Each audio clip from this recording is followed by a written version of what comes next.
celebrating this Diaspora Day from all over the world. And for those of you in the hall, I say good afternoon, and it's such a privilege to be speaking with you this very beautiful Sunday afternoon. Our theme for this year, as we've all known, is Diaspora Integration for National Peace and Development. This theme, you'll agree with me, is apt and very, very sacrosanct at this point in our lives. For all of you in the diaspora, we all know that there's a burning desire for all of us at home and abroad for peace and development. And we all agree that development can only thrive in a peaceful environment, hence the need for collaboration for maximum cooperation. My brothers and sisters in the diaspora, this is home. You all have families and investments in Nigeria. So it's important to collaborate, to share ideas, technology, and every other thing that will assist the progress and development of our dear country, Nigeria. And today we have the National Diaspora Policy. As our last year there was no diaspora policy, but we're glad that second year in office, we have the National Diaspora Policy. So we'll be officially presenting the policy to all of you millions of Nigerians in the diaspora today. It was put together by NIDCOM, the Standing Committee on Diaspora Matters, the International Organization for Migration, the EU, and a lot of MDAs. This policy was validated on the 5th of July 2019 by every relevant MDA. It was adopted and approved by the Federal Executive Council under the leadership of President Muhammadu Buhari on the 20th of February 2021. The vision, mission, and goal is to effectively promote and harness the capacity and resources of Nigerians in the diaspora for the growth and development of our dear country. This policy, we hope, will empower Nigerians in the diaspora as agents of change for development of Nigeria through promoting a framework for them to maximize their potentials in capital, knowledge, and networks, and for constructive engagement of Nigerians in the diaspora for sustainable national development. This policy is the first of its kind in Nigeria, and it's got a 5-year implementation program. Definitely this policy will assist all of us, and I say all of us because we're all in this together, to achieve our goals for the diaspora in terms of national development. As part of the mandate of NIDCOM, our leadership is putting its best into the issue of diaspora voting. I know that you're very much concerned about that, and this tops the agenda of discussions, and we're optimistic that the National Assembly will make it possible for the Nigerian and the diaspora to be able to vote. And we're only asking for one thing: make it possible for INEC to be able to conduct diaspora voting when INEC feels that the infrastructure is ready and they're ready to go ahead. And we hope and plead with the National Assembly that as they embark on amending the Constitution, we plead with you to make it possible for our millions of brothers and sisters to vote. I want to commend Senator Omar Agege and his team, as well as the leadership of the House of Representatives under the Deputy Speaker for their support so far. So we're optimistic that we will achieve diaspora voting. I hope history will be made under the 9th National Assembly.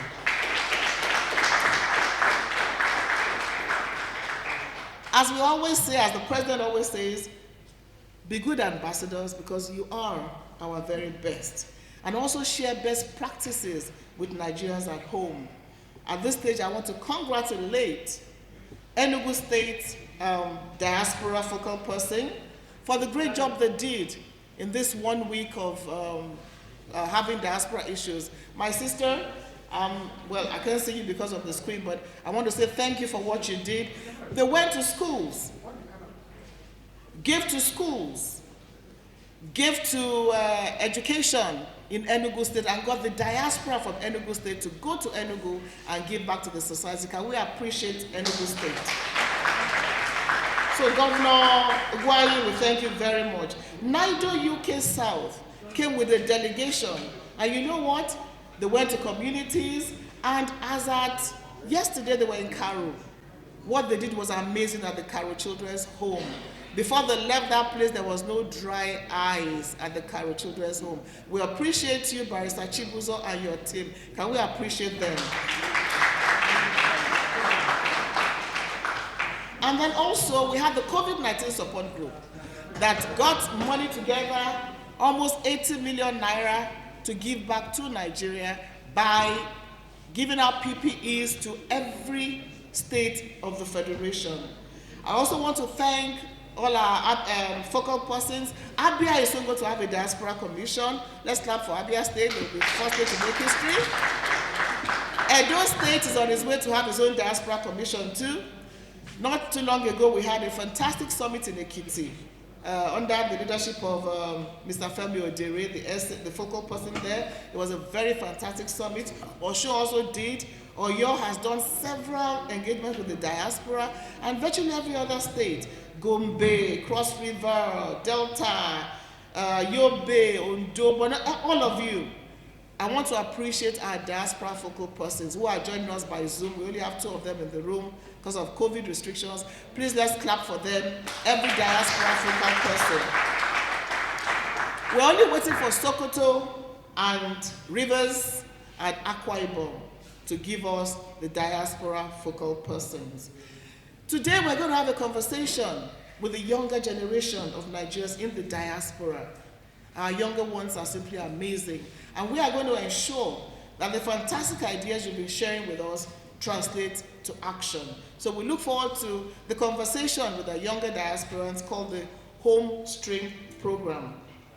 So in our 2 years of existence, we're delighted about the tremendous achievements, and your roles are as good ambassadors all over the world. We are here to tell your stories and to celebrate you all the time and to tell the world that you are Nigerians. You are the best anywhere you are. We are not fraudsters, we're not tricksters, we're not 419ers, we are not rude people, but we are simply the best in the world. And it shows every day. And that's why we're compiling a book called 660. It's amazing what Nigerians are doing all over the world. And so we are, by next year, introducing the National Diaspora Merit Award. Why? Because we need to celebrate our human capital development. We'll be talking about that later today. So we congratulate you. For those who are here, for thousands of you joining, well, thank God for technology. We can say hold this webinar, and it's going to be the norm where we can talk from all over the world. So we're glad that this is happening today. So, Honorable Minister, our distinguished guests, ladies and gentlemen, I want us all to just sit back, relax, and enjoy the 2021 National Diaspora Day. We're going to have a conversation. We have Madam Ngozi Okonjo-Iweala, we have Madam Amina Mohammed, we have a whole lot of our role model youths, and we also have entertainment. Ice Prince will round up the night with us with a night of heartwarming performance. So it's going to be fun for all of us joining. Thank you for joining in. Thank you for being here today, and we look forward to a wonderful Diaspora Day celebration. Thank you very much, and God bless you. Thank you. I'm delighted to present a keynote address of the celebration of the 2021 National Diaspora Day in honor of Nigerians in the diaspora. This special group of persons can be found all over the world, making a name for themselves and flying high the Nigerian flag. My compatriots, your resilience and patriotism are, to say the least, most fulfilling. You have continuously, without much prompting, dedicated your time, your skills, your talents, your resources and global exposure in the development of your fatherland, Nigeria. I salute you. Nigeria appreciates you, and may God bless you.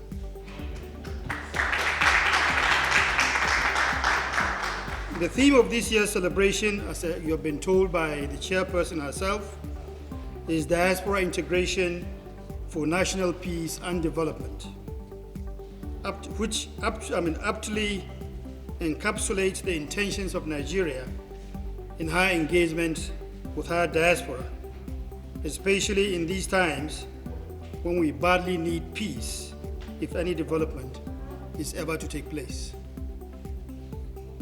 This celebration is also a networking event intended to showcase the achievements of Nigerians in the diaspora, particularly our internationally acknowledged surgeons, educationists, world-class athletes, engineers, lawyers, and scientists, and the rest of them. Men and women, I must say, who have distinguished themselves in their chosen careers for their gargantuan contributions to the peace and progress of their host countries and humanity in general. I wish to assure you that the federal government of Nigeria will do all that it takes to provide an enabling environment through policies and programs tailored to support you and your well-being, and in turn, encourage you to give back for the upliftment of your country. The Nigerian government has taken a step in the right direction by the approval and adoption of the National Diaspora Policy 2021 and its action plans for a more holistic approach in the nation's engagement with Nigerians in the diaspora. The National Diaspora Policy 2021 aims to provide a comprehensive and supporting framework for facilitating diaspora engagement in national development, empowering the diaspora to contribute effectively and maximizing the value of diaspora contributions to Nigeria's forward march. The overall objective of this policy is to enhance, mobilize, and harness the potentials of Nigerians in the diaspora for sustainable national progress and cohesion. The Nigerian diaspora policy has also, amongst other specific objectives, as you have been told again by the chairperson herself, the following: to develop robust and dynamic strategies targeted at harnessing diaspora resources towards national development, to improve and sustain strong social, cultural, and economic relations with the Nigerians in the diaspora, again for national development, to create awareness among Nigerians in the diaspora to participate in income-generating investments, to promote ease of return through the establishment of sustainable returnee schemes, and to strengthen relevant institutions for the coordination and proper administration of diaspora issues, particularly the agency that you know very well, the Nigerians in Diaspora Commission. Government is committed to creating the needed platform to engage, to enable, and to empower Nigerians in the diaspora towards national development, the 3 E's. In the implementation of these strategies, every effort will be made to ensure diaspora involvement, including in the prioritization of projects, and this will be done in line with the national development goals as contained in the Economic Recovery and Growth Plan and the Sustainable Development Goals.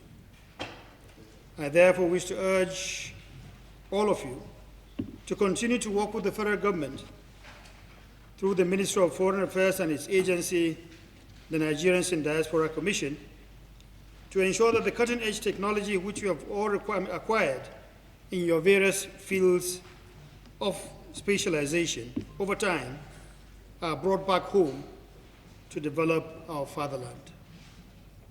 This country belongs to all of us, and we must work together to ensure its growth and peace, as we all have a stake in its survival and development. all relevant parties are working assiduously to ensure that diaspora voting rights are attained, as we believe that Nigerians in the diaspora have the same rights and responsibilities as Nigerians who reside at home. And thus, they should be granted the same opportunity to decide the governance process in their country. We are very optimistic, as again the chairperson herself has said, that in the not too distant future, and I hope it's going to be very soon, this objective will be achieved, that is, working together. Once again, I celebrate you all. Keep doing the best that you can be in your various countries of residence. And again, as President Muhammadu Buhari himself would say, remember that you are our ambassadors at large, and you are the face of Nigeria in the diaspora. Do not forget home, and in wherever you find yourself, and in whatever you find yourself doing, be the best that you can. I thank you all for taking out time to join this event, and I wish us all very fruitful celebrations. Long live all Nigerians in the diaspora, and long live the Federal Republic of Nigeria.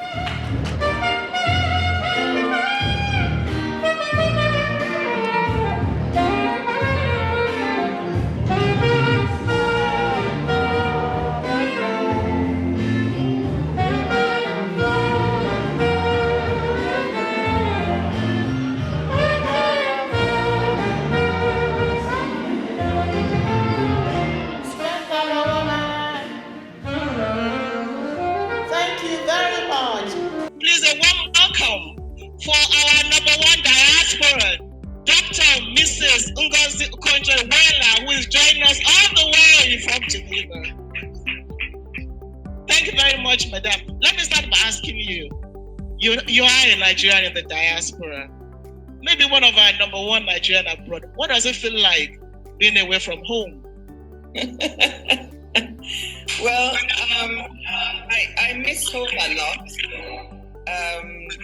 But I'm a little bit closer to home from Geneva than I was before. But I miss home, I miss the food, I miss the warmth of Nigeria, seeing so many people milling around. You know, in Geneva it's always quiet, not so many people. The minute you arrive at home, be it in Abuja or Lagos, you're surrounded by people. So I miss that a little bit. And yeah. Those are the things that I like, the warmth and the bustle and hustle of Nigeria. The beautiful people of Nigeria. Thank you. Now let's look at the theme, what we're talking about today, diaspora integration for peace and development. What would you say about that? What do you think should be the role of the diaspora in the theme that we're anchoring on today? Well, I think first of all, let me just give a lot of praise to fellow Nigerians in the diaspora, because they are contributing so much in many ways. I first want to talk about the remittances that Nigerians in the diaspora send, which is in the billions of dollars. And that helps to sustain our economy. It helps people living in the rural areas to get resources, to send children to school, take care of their health, build, run business. So Nigerians are contributing a lot already, but they can do more. And we all know it. Wherever you are in the diaspora, there's nowhere like home. So I think what you have to think about is, how can I help to make things run better wherever I'm from, whether it's in the village or the town? What can I do to contribute to things being better at home, either through creating employment, a business, a civil society organization, helping to support something the local government is trying to do? This is what helps to create peace. I'm not saying it's all of it, but the fact that there are so many young people who don't have jobs, and the COVID-19 situation has made that even worse with the lockdown. I think we all ought to be thinking, what can we do to help improve the health and economic situation of people at home? Because that's what helps to bring peace. If you didn't have so many disoriented and disorganized and unemployed youth, some of the activities we're seeing at home that are detrimental to peace and security might not happen. So that's what I would advise. How can you support socially and economically from where you are in the diaspora, even more than you're doing now? I know so many people are doing so many things. There are doctors who are trying to help people at home, particularly in this COVID-19. You know, I have a sister who is a physician and she's been doing so much helping people at home with COVID. So whatever you can do, I think you should try to lend your support. Thank you very much. Talking about what can be done, I'll ask you as the DGWTO, in your own capacity, what would you be doing to give this kind of support back? Well, you know, I've always been looking at it. I have my own individual things I'm doing at a personal level, of course, to support people in my village and help in the ways that I've talked about, myself, my husband, and my family. But on a broader level, you know, I've always been a broad policy person. So that was why I went home to try and help with the finances. Now, from the WTO, what I'm looking at, one of the things that attracted me about the WTO is that it's through trade that we can help to also improve our economy. And so one of the things I'm thinking about now is how can the WTO support further trade and investment in the country? How can we help to make sure the actualization of the African Continental Free Trade Agreement happens in a good way for Nigeria? We have the largest population, the largest market, but in order for us to benefit more from trade, we have to add value to our own products. And so trying to help, we have an investment facilitation agreement here at the WTO that we're negotiating. Once we do that, it's something that can help countries better create the environment to attract investment. That investment should help us have more industries, manufacturing, keeping jobs at home. And then if we trade with other countries, you know, it is also something that is very important. Right now, I'll just say one of the things I'm trying to do, since we're in the pandemic and we don't have enough vaccine, you know, all the numbers that we are struggling with. You know, where you have so many people vaccinated in the developed countries and only a small percentage in Africa or developing countries. And the issue is, how do we improve or upscale the vaccine production so we can get more? How do we even shift the production to African countries? So the WTO has the job of monitoring export restrictions and trade facilitation measures. And what I'm trying to do is leverage that to actually work with companies to persuade them that, look, if we work with you to monitor supply chains and things flow smoothly, remove export restrictions, can you invest in our countries? And that's another thing that we are trying to shift them. Just a few days ago, on Thursday last week, we had a conference with manufacturers of vaccines. All the CEOs of the major companies were there, from Moderna to Pfizer to AstraZeneca, J&J, all of them. The Chinese ones also, and Russia. And the idea is supporting them to invest in Africa. And, you know, including in Nigeria, I just want to say that the president set up a task force headed by the Minister of Health to look at this issue of how we manufacture our own vaccines. The Deputy Secretary General, Mina Mohammed, is a member of that, so am I. So is Aki Adesina, Mohammed Pate, all of us from the diaspora, trying to see how we can help support the country to do better. So from a personal point of view, as well as a WTO point of view, these are some of the things we're doing. Let me just mention one last thing, Abik, and that is helping micro, medium, and small enterprises. The WTO is working with the International Trade Center, which is an offshoot, trying to work with women to help them upgrade the quality of their products so that they can enter the international market. And last time I was home, I met with a group of women from Oyo State who were doing shea butter, and they could not export their product to Europe or the US because it didn't meet the phytosanitary standards. The WTO and the ITC worked with them to upgrade the quality. NAFDAC approved it, and they've been able to export. So this is another area I want to help women and small enterprises. Thank you very much. You know, I'm still coming to talk about women. We're moving to that.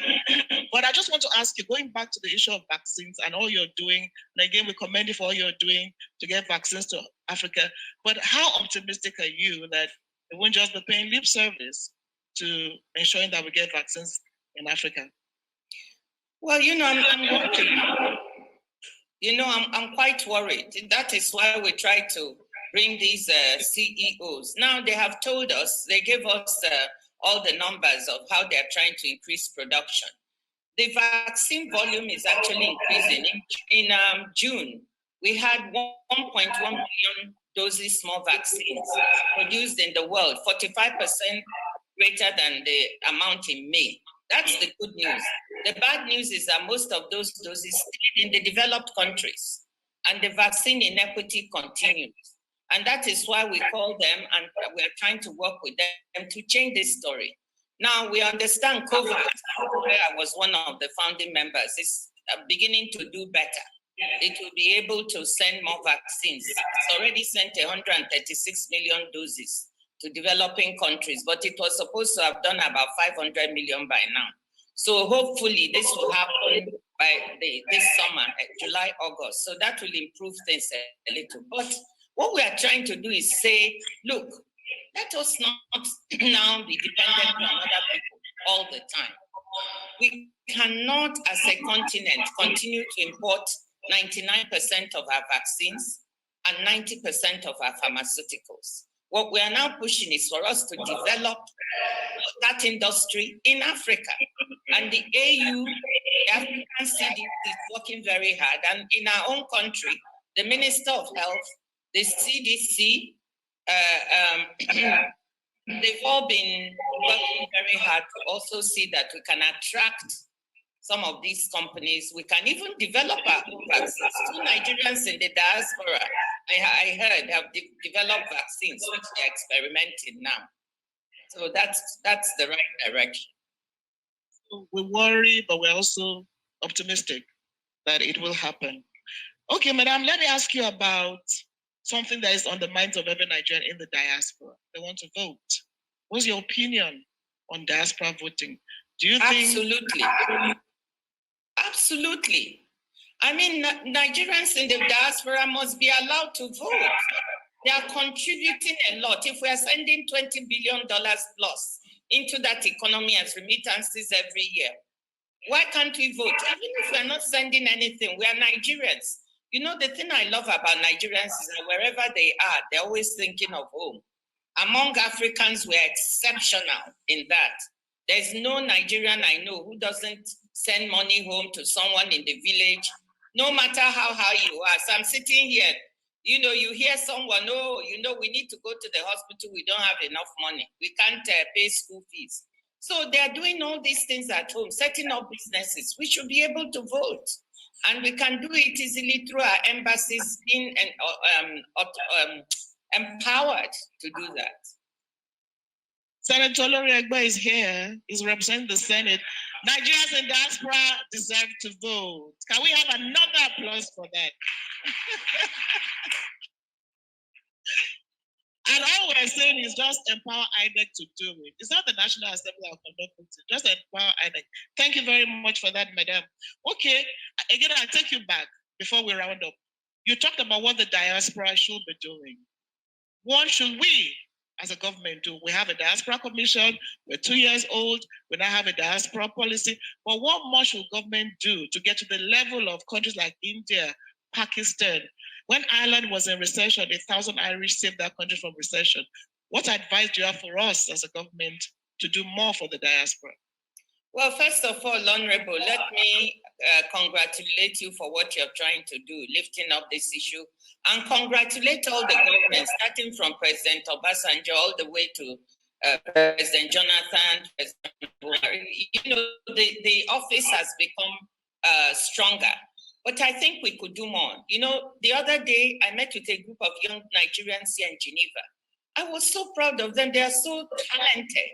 And they were asking, what can we do to give back? I have this talent I want to give back. I have that.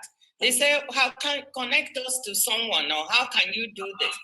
Now, I had to tell them also in reality, because I've tried to do that with several diasporans who wanted to give back. In some cases, I've succeeded in being able to either get them working in government and giving back, or helping us, or in some other way. But in other cases, it hasn't worked. Sometimes when they get home, people will not even want to listen to them.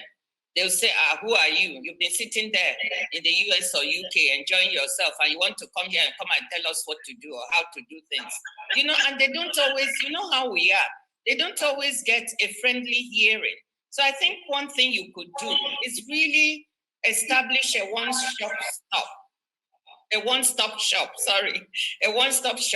where diasporans who want to do something at home can come and get information and get linked up to someone who would help them validate what they are doing.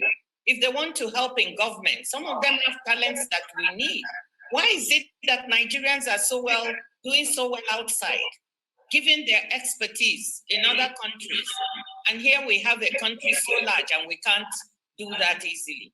Establish a one-stop shop so that they can come to that office and say, listen, I'm a young Nigerian with computer skills. Do you need me anywhere in government?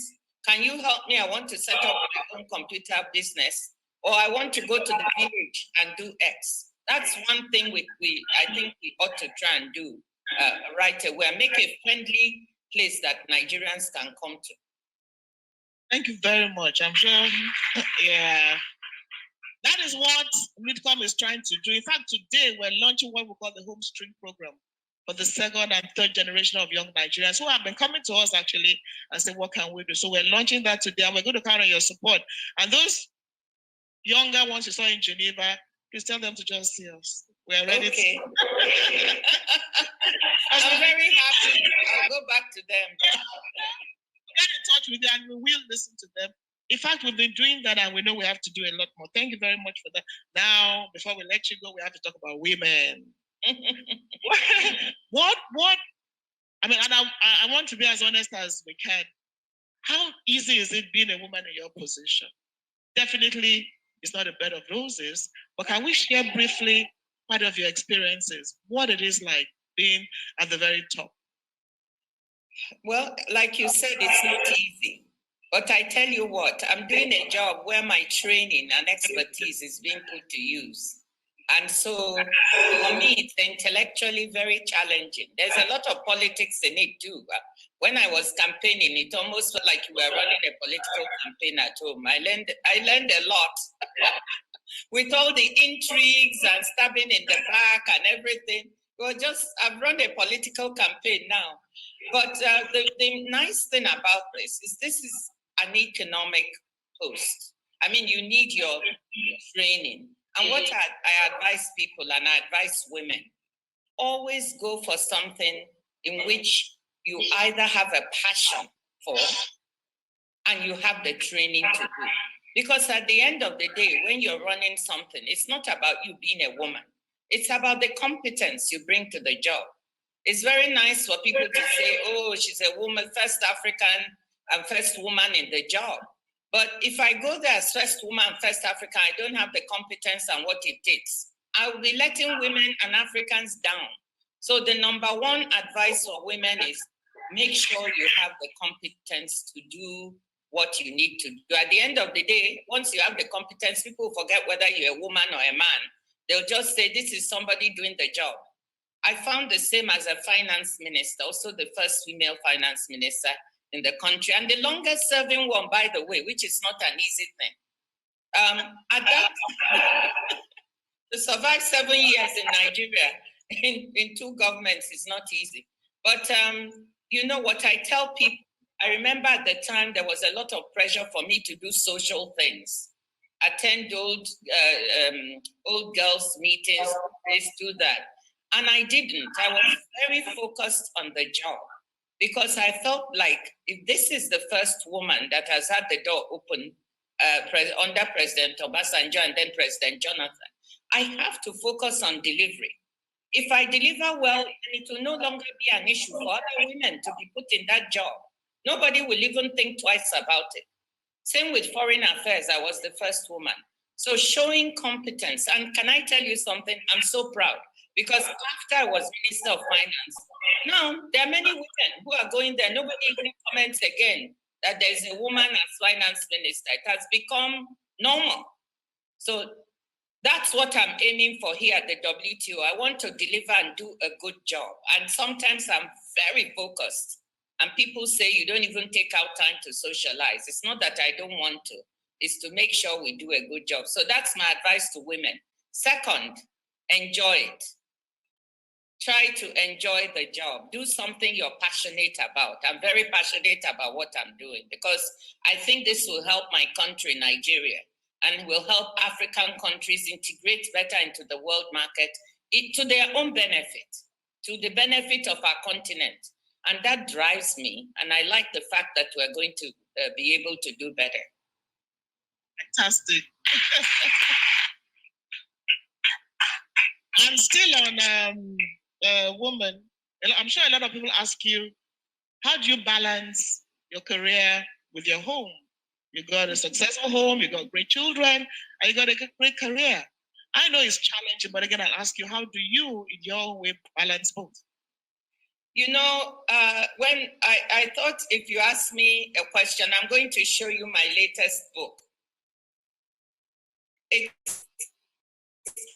came out a few months ago. It's called Women and Leadership. I don't know if you can see it.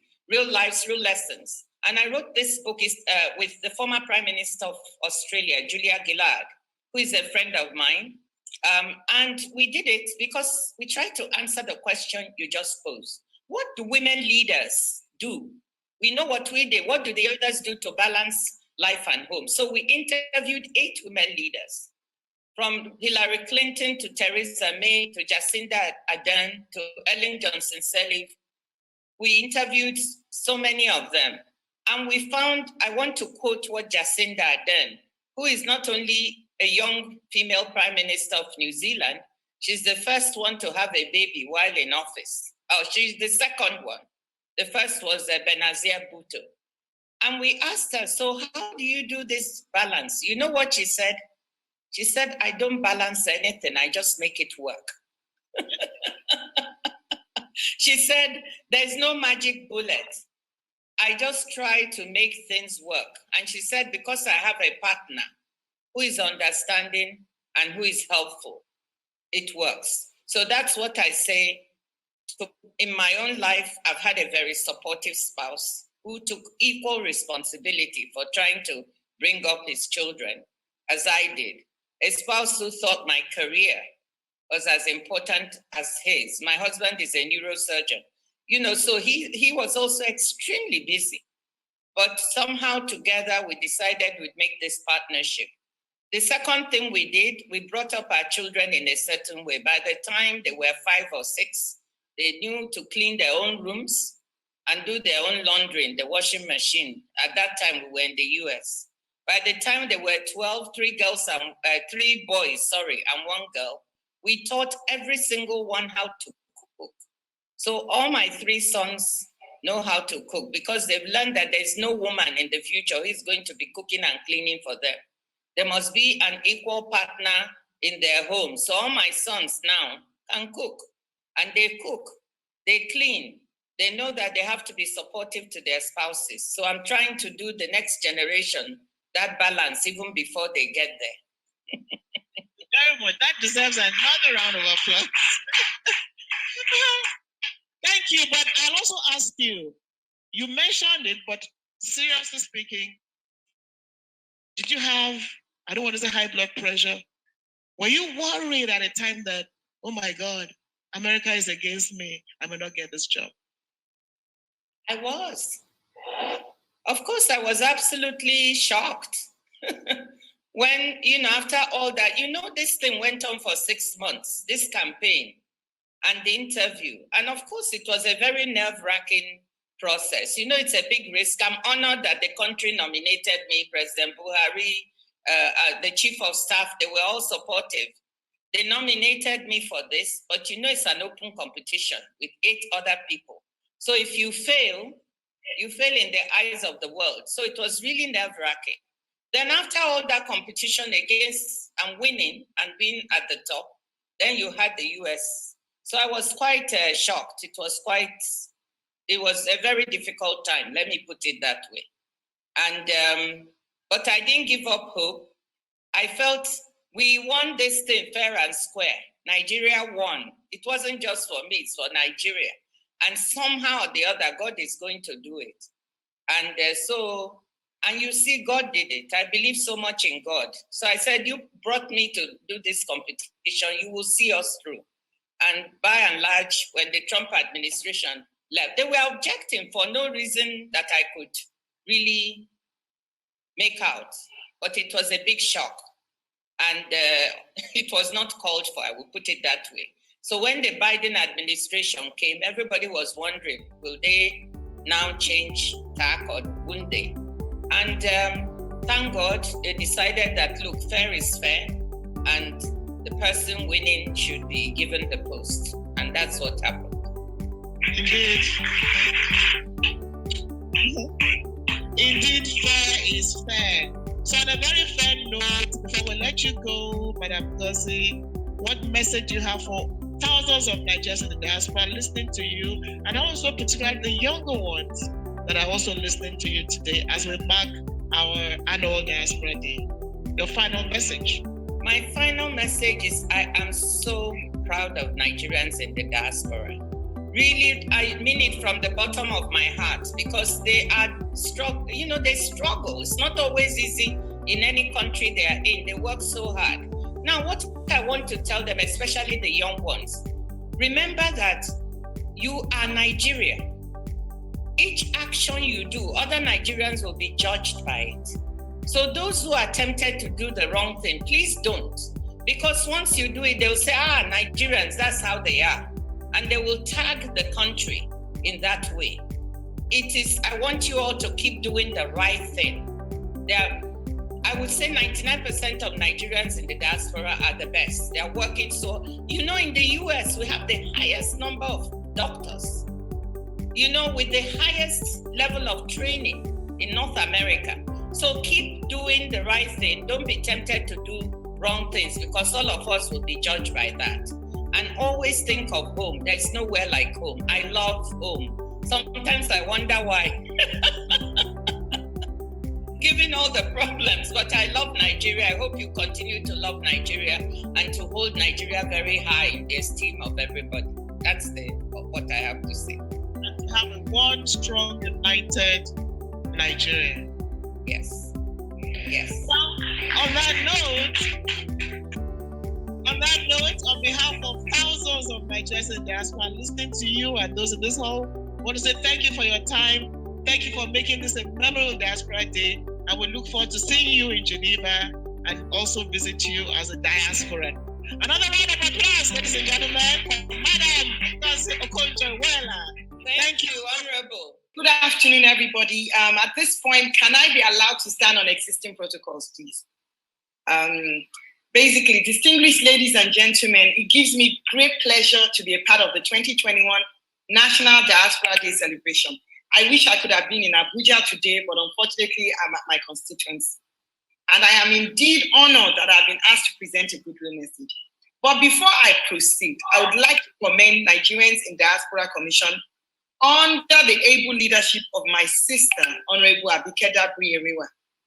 I would also like to commend the Nigerian in Diaspora organizations and the Directorate of Technical Cooperation in Africa, and indeed all individuals and organizations who are going to make today a special day by making today possible.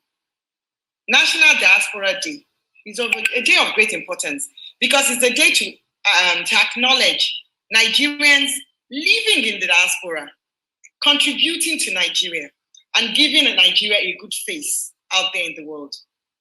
It's already been established that Nigerians have a significant population out there in the world, across the world, as far off as Australia, as so close as the Republic of Benin. Anybody outside the shores of this country is a Nigerian in diaspora. And I must really appreciate them for putting Nigeria on the map. We have been known to be one of the highly educated and skilled labor across the world. We occupy important positions of authority in different organizations around the world. And as we all know, most recently, a Nigerian British, Professor Dakwa Konde, was nominated for a role in the International Law Commission, bringing kudos to his Nigerian roots, selling the true narrative of Nigerians out there. It has also already been established that our diasporas bring in billions of dollars in remittances into Nigeria, which contributes significantly to the nation's GDP.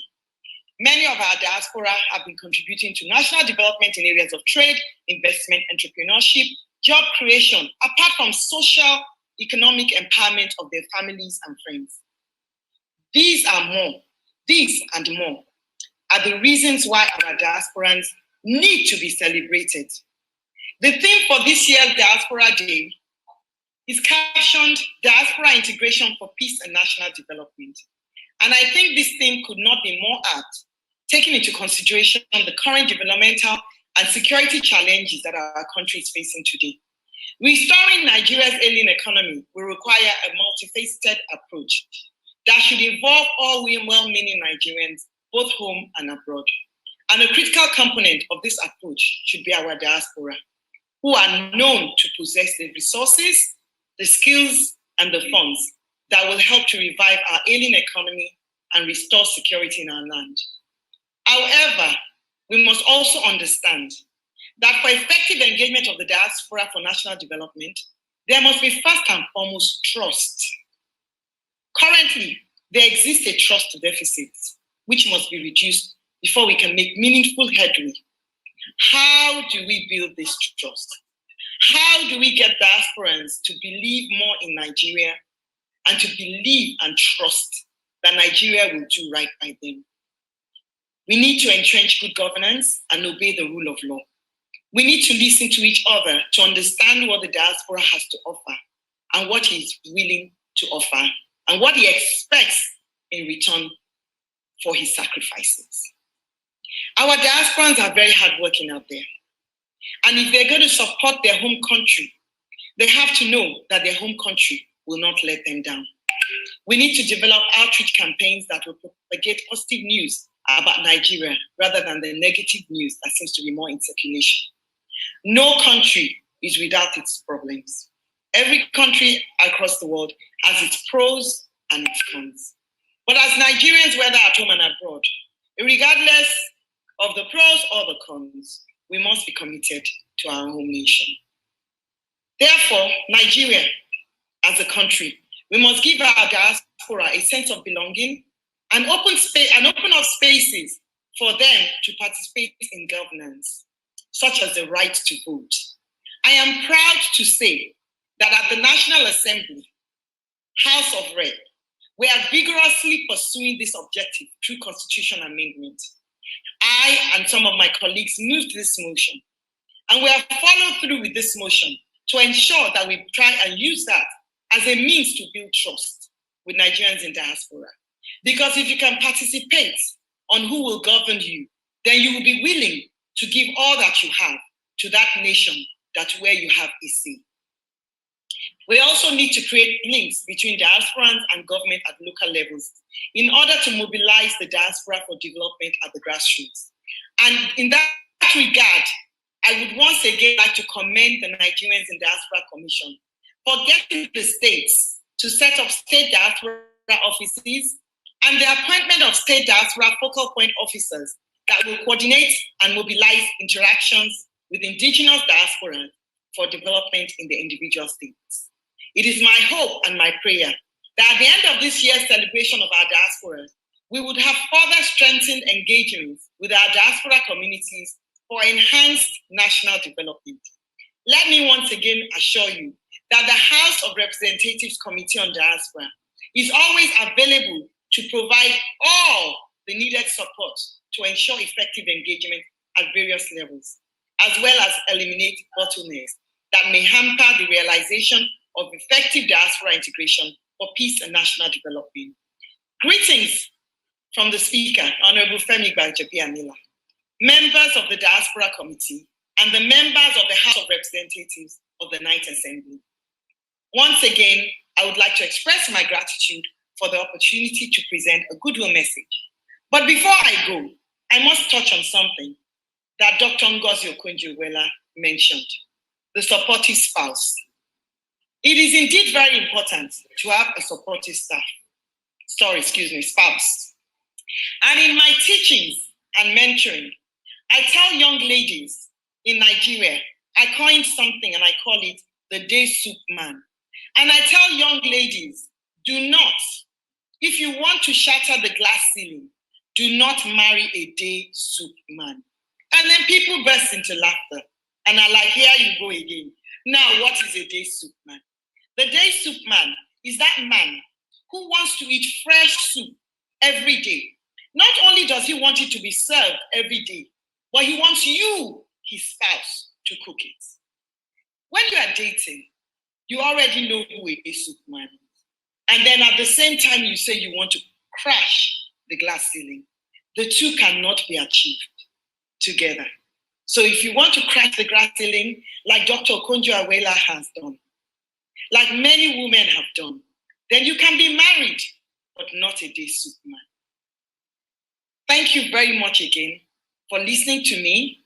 I thank you for your audience. And I pray that this celebration, the National Diaspora Day, will bring good luck to those of us back home and to those in diaspora. Thank you. And God bless Nigeria. It's my great pleasure to be among you this auspicious time of the celebration of the 2021 National Diaspora Day. This indeed is a day set aside by the federal government of Nigeria to celebrate our brothers and sisters in the diaspora. The theme of this year's celebration, Diaspora Integration for National Peace and Development, is a reflection of how intentional the federal government of Nigeria, through NIDCOM, is towards its diasporans.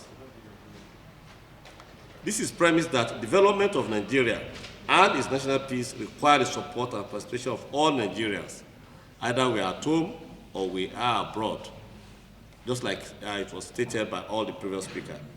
Simply put, at the heart of the peace and development of Nigeria lies the enormous contributions of Nigerians in diaspora. The selfless, organized, and patriotic group of people continue to play a major role in the polity of our nation. Nigeria will continue to engage with its diaspora through the one-stop agency for all diaspora issues, that is the Nigerian Diaspora Commission. It is also worth to note that as part of its engagement mechanism, the National Diaspora Policy 2021 has been approved and adopted by the Federal Executive Council, and Nigeria is already implementing in earnest this strategic plan of the Nigerian Diaspora Policy. In view of this, let me reiterate the commitment of the Senate and indeed National Assembly in supporting NIDCOM and its program in the course of the implementation of the NDP 2021 and its strategic plan.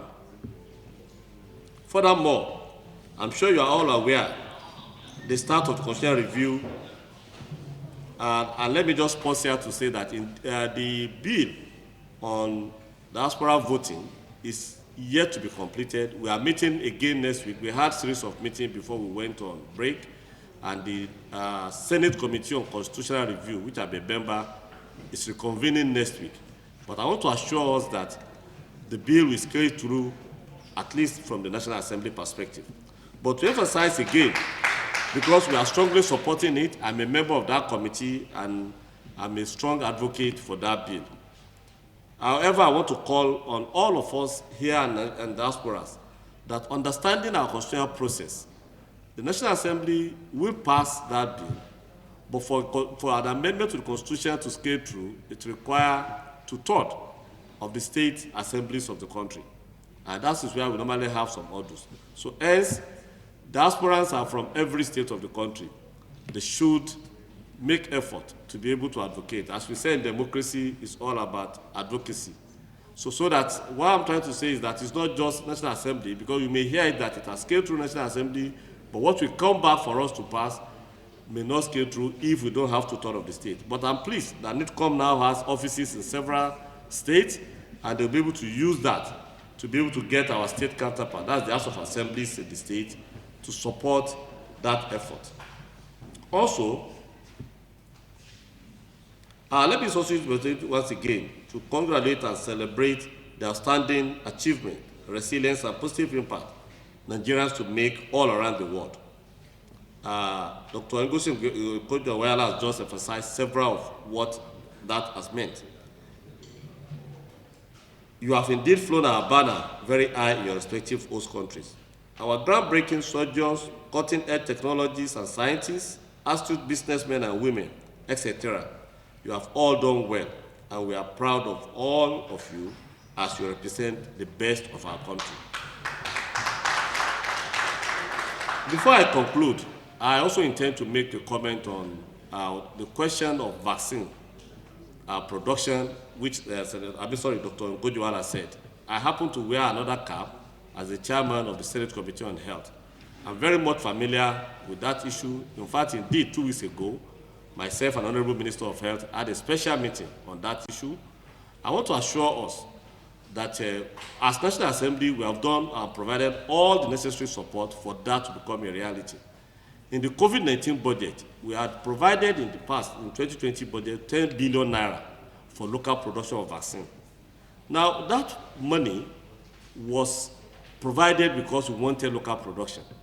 Hence, Nigeria was actually prepared for the initiative that our diasporans, as reiterated by Dr. Okonjo-Iweala, that is consisting of Dr. Pate, Dr. Akinwumi, as well as Dr.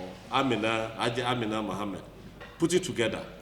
We are in competition as Nigerians with South Africa, with Rwanda, but I want to assure that we're on top of it, and we already have a mechanism which was put in place before. That is the bio-vaccine mechanism. And what we have put up now is that that particular money now becomes a seed money, together with the previous investment that the federal government has made towards local production of vaccine. In the very near future, Nigeria will start to produce not only COVID-19 vaccines, but other vaccines.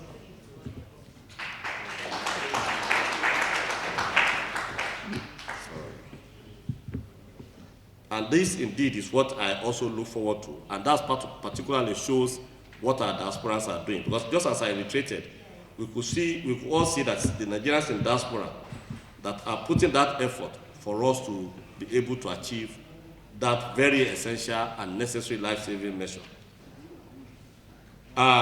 Thank you for your consistency in promoting development and enhancing the uplifting of the nation and its citizenry, despite the challenges the COVID-19 pandemic has posed. We therefore celebrate you on the occasion of the National Diaspora Day. God bless you all, and I wish us all a fruitful National Diaspora Day celebration.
carrying forth the good name of Nigeria. As we also hand you this. With this, you become the voice of Nigeria, carrying on the good name and letting the whole world know that indeed the land is green in Nigeria and that Nigeria is a great, great nation. Thank you very much. Thank you very much. It is indeed an honor to be acknowledged and celebrated by your own fatherland. What you have done today will surely add impetus and strengthen our resolve as we continue to contribute our quota to the development of our great nation. Whoa! Yes. And so I urge us, dear brothers and sisters in the diaspora, we have done well, but we can do more. Let us join our hands together.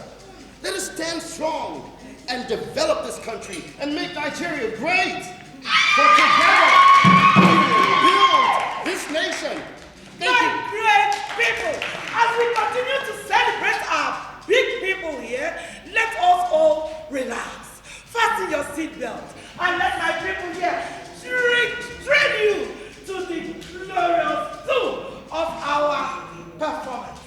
In the spirit of integration for peace and national development, it is our pride to present to you our drums.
the fruit of the very hard work and determination of my sister, the chairman, to bring this forward. IOM, as the UN Migration Agency, has been working with diaspora organization and government because we recognize the importance of the diaspora to their countries, to the development of these countries, but focusing specifically on the theme of this year, the peace, because the diaspora can create a space for dialogue that brings peace and community. So this framework, this policy presents a framework within which the Nigerian government can operate as it reinforces its policies towards its citizens abroad. The Honorable Minister mentioned the importance of the Nigerian diaspora in terms of the amount of remittances they send back to the country. That was $21 billion in 2019. Despite the effect of COVID-19, what Nigerians sent in 2020 far outweighed the foreign direct investment. So this policy suggests that Nigeria takes this very, very seriously. And as the Deputy Chairman presented today, the bill to allow Nigerians to vote in the diaspora will further strengthen Nigerians' links and ties to this country. So I am delighted to join my sister, the indomitable chairman, to present to you the policy today.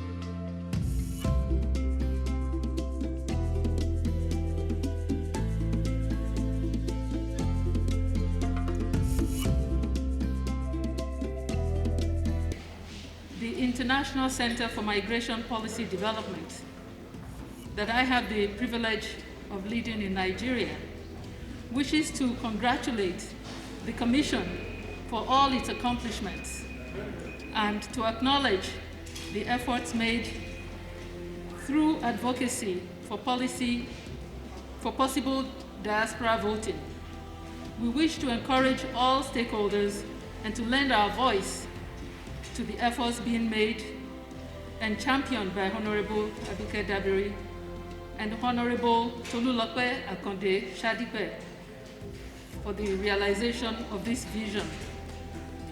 We recognize the role of the Commission in the evacuation of Nigerians from around the world in response to the COVID-19 pandemic. We recognize NIDCOM's response in defense of Nigerians in South Africa who had come under xenophobic attacks. Since the establishment of the Commission, state diaspora desks have been established and focal points appointed. In parallel, all these laudable achievements, NIDCOM had become a cheerleader in the achievements of all Nigerians in diaspora. My organization, ICMPD, and NIDCOM have collaborated in areas of capacity building and are in the process of developing new programs to further promote Nigerians in diaspora engagement. I assure you of ICMPD's continued support. The National Diaspora Merit Award, the criteria that they've been long awaiting by the media. So it's here now. So I'll start. The introduction, the Nigerians in Diaspora Commission, NIDCOM, was established for the purpose of encouraging the contribution and engagement of the Nigerians in diaspora towards the development of Nigeria. The Nigerians in diaspora are doing great things wherever they are and at home. This must not go unnoticed. So the Commission has come up with the National Diaspora Merit Award to recognize and appreciate the efforts of the Nigerians in the diaspora in national development so as to inspire others. This is pursuant to the provisions of paragraph 2.3.24 of the National Diaspora Policy titled Recognition and National Award as adopted and approved by the Federal Executive Council on the 28th April 2021, which has just been unveiled to all of us. These success stories of the diaspora must be told and celebrated. The National Diaspora Merit Award ceremony is scheduled to take place next year, 2022. What are the objectives of the National Diaspora Merit Award? These objectives are: 1, to recognize and celebrate the Nigerians in diaspora who have contributed and who made contributions and impact the development of Nigeria. 2, to project them as diaspora champions and role models for others to emulate. 3, to change the narratives of the image of Nigeria and Nigerians in the diaspora. 4, to establish skill sets of the Nigerians in the diaspora who are active in different sectors of the Nigerian economy. The sectors of the award.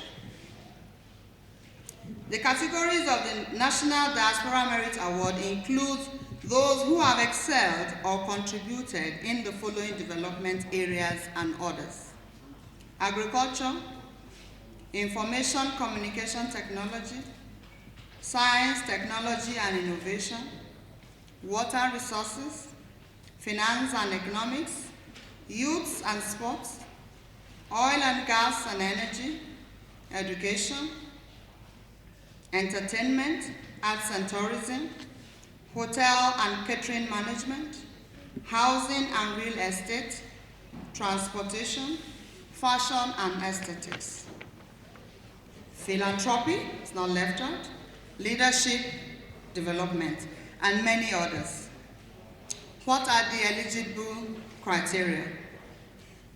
The National Diaspora Merit Award is open to all Nigerians in the diaspora who have traceable and trackable records proving continuous and consistent impact in development of Nigeria for at least 5 years in service to national development. These efforts could be in form of skills, technology transfer, cash and kind donations, philanthropic works, etc., all aimed at development. This contribution by diaspora groups or diaspora individuals who must be of good character would be recognized. What are the modalities? A committee has been set up and is calling for nominations of candidates to screen, to select, and recommend to NIDCOM management for recognition. The following are to be considered. 1, nominees must be Nigerians living in the diaspora. 2, nominees must be of good character. 3, projects and programs must be traceable and trackable. 4, contributions of the nominees must be consistent over 5 years. The nomination process.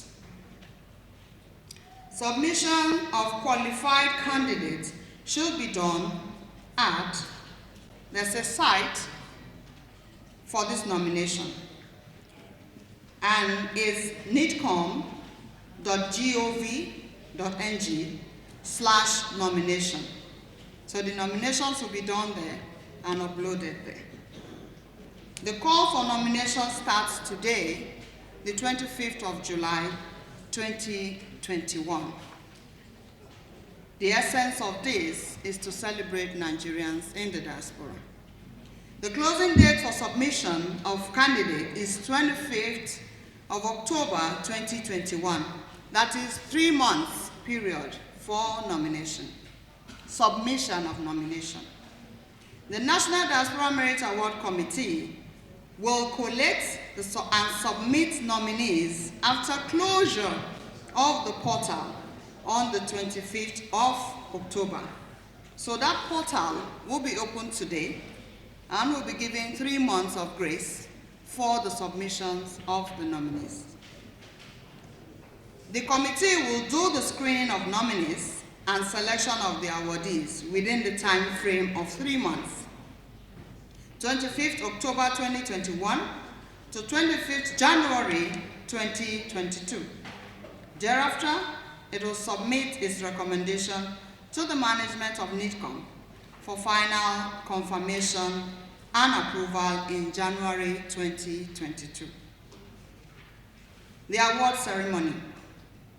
The first National Diaspora Merit Award ceremony will be conferred to the awardees next year, 2022. It will consist of a certificate of merit and a plaque, which should be collected in person at an award dinner. The National Diaspora Merit Award will be an annual event to celebrate and honor our Nigerians in the diaspora. Thank you very much.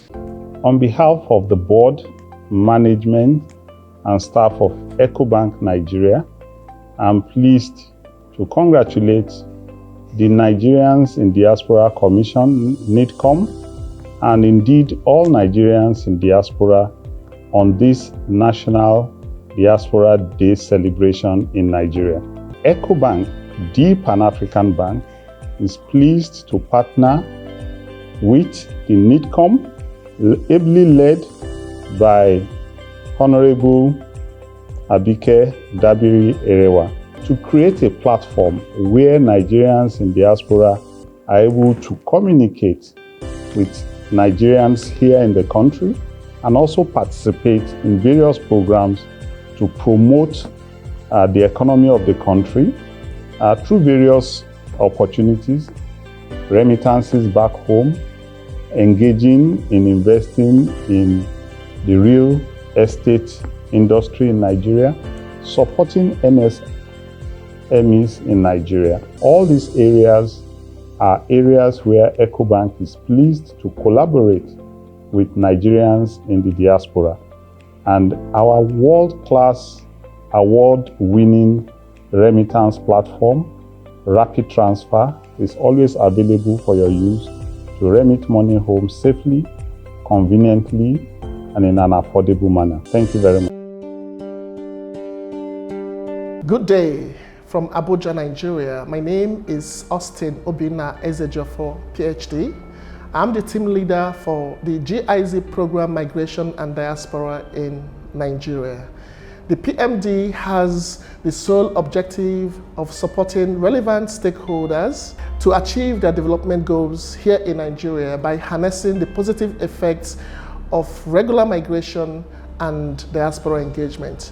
This program is commissioned by the German government through the Federal Ministry of Economic Cooperation and Development. PMD is interested in how those of you in the diaspora in Germany can contribute to development in Nigeria. There are ways you can do this. First, through the returning experts support. You want to return to Nigeria on a more permanent basis? Contact us, because we have loads of support for you. We place you in workplaces here in Nigeria. You receive top-up salaries. Your employer receives workplace equipment grants. You receive grants for career development. This is one way we can support you. Are you busy in Germany, but you are interested in development in Nigeria? You can come for a short engagement, short-term mission. Minimum of 3 weeks, maximum of 6 months. We support in placing you in host institutions, or if you have your own host institutions, that is great. We cover your travel expenses and give you daily allowances for your living expenses. Are you interested in setting up your own business in Nigeria? we have a support Business Ideas for Development, which is there to lead you through the entire process of developing your business ideas, connecting you to relevant consultants and stakeholders in the ecosystem in Nigeria to make sure that that beautiful business address you have is established here in Nigeria. Those of you who also want to organize yourselves as associations in Germany, we also have a huge grant that we give to such associations. As long as majority of your members have migration backgrounds, we support you to implement small-scale projects in Nigeria that are focused on development, maybe cutting across any of the Sustainable Development Goals, the SDGs. Just choose any of them and then we are happy to work with you. The essence of this reach out is to encourage you, those of you in the diaspora in Germany, to contact us and discuss on ways you can partner with us to achieve your long-term dream of contributing to sustainable development in Nigeria. Our contact details are shown, like as you see. Feel free to contact any of us, write us emails, call us on the phone, or write us on WhatsApp. We'll be very happy to reply and to seek and explore possibilities. We'll be very happy to reply and to seek and explore possibilities for partnership. Thank you very much for your attention. The Zenith Diaspora Banking Package is designed to enable Nigerians in diaspora take advantage of investment opportunities back home and perform financial transactions safely and conveniently from anywhere in the world. The features include seamless account opening process, competitive interest payments on domiciliary account deposits, mortgages, Naira and foreign currency debits, credits and prepaid cards, virtual cards, and lots more. For further inquiries, kindly visit www.zenithbank.com/diaspora banking or email diasporabankinggroup@zenithbank.com.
Excellencies, colleagues, ladies and gentlemen, the large Nigerian diaspora, particularly its young people, has a pivotal role to play in advancing peace and development.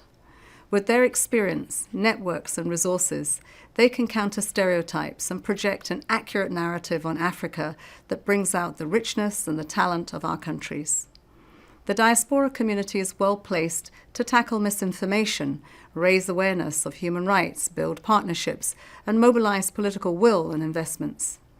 The human, financial, and social capital that young Nigerians acquire abroad often enables them to become entrepreneurs, set up new businesses, and create new market opportunities at home. Furthermore, the remittances from the diaspora community are an important source of income to many families and local communities in Nigeria.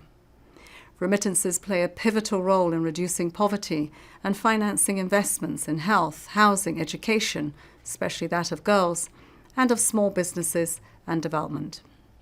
Sadly, the COVID-19 pandemic has dramatically reduced this critical contribution. According to the World Bank, remittances have slowed by almost 30%. As we respond to the pandemic, migrants in the diaspora will be crucial to the recovery. The 2030 Agenda presents a blueprint for sustainable recovery from the COVID-19 pandemic and for achieving a better world. Within host countries, fostering the financial inclusion of migrants and their families will be critical. Remittances can support the investment into the Sustainable Development Goals in ways that build resilience to counter future shocks and crises and support action to protect the environment and combat climate change. However, more must be done to reduce the costs of transferring remittances. Today, the global average cost of sending $200 is 6.5%. Sub-Saharan Africa continues to have the highest average cost at a whopping 8.2%. The 2030 Agenda in its target 10.C committed to reduce to less than 3% the transaction costs of migrants' remittances and eliminate remittance corridors with costs higher than 5% by 2030. Looking ahead, policies must leverage and recognise the diaspora for all that it is, a transnational force for peaceful and sustainable development to help meet the SDGs by 2030. The 2030 Agenda for Sustainable Development recognises that migrants are important agents of change and transformation, and that migration is a cross-cutting issue with important linkages to all development goals. For this reason, empowering migrants and their families is critical for the sustainable development of all countries, be they countries of origin, transit, or destination. Thank you. Let's remind ourselves the theme for discussion is Diaspora Integration for National Peace and Development. I represent the Nigerian American Public Affairs Committee. We actually are in the process of working with NIDCOM based off of trying to get an MOU on some programs that we do have already in progress. Another area we're looking at is education, where we get into mentorship, internship, exchange, and do an annual diaspora return. There are a lot of us who are professionals and have excelled individually in our fields. Bringing back that knowledge is huge, and collaborating with our Nigerian brothers and sisters at home. So building those partnerships and programs, I think, is something that's key to us being successful in collaborating with our brothers and sisters here at home in Nigeria. What we have done in Kano is we've started to open the dialogue with the Lagos State government to give us certified property developers so that our people can invest through the state government. That way there's security of investment. What we are doing in Canada is, it's basically partnering with Canadian, people, to support whatever is going on in Nigeria. We are lobbying the Canadian government, being part of the G7, countries that have committed to donating COVID vaccine to the third world country. And we have just, engaged the Prime Minister's office to make sure that Nigeria becomes priority when they start, shipping out the COVID vaccine. Right now, AMPA is engaged with the Federal Medical Center in Abuja in what is called the ground round. So what basically happens in this process is we have all the consultants at the Federal Medical Center, we have all our experts talking together about a case. So indirectly, we're trying to ensure that there's peace and integration between our folks out here, folks out in Nigeria. We're very much engaged with NAFDAC. We were able to engage in providing COVID testing kits, about 1,200 COVID testing kits. We need to look at what are the needs of those that are at the receiving end, and that's the youth we are talking about.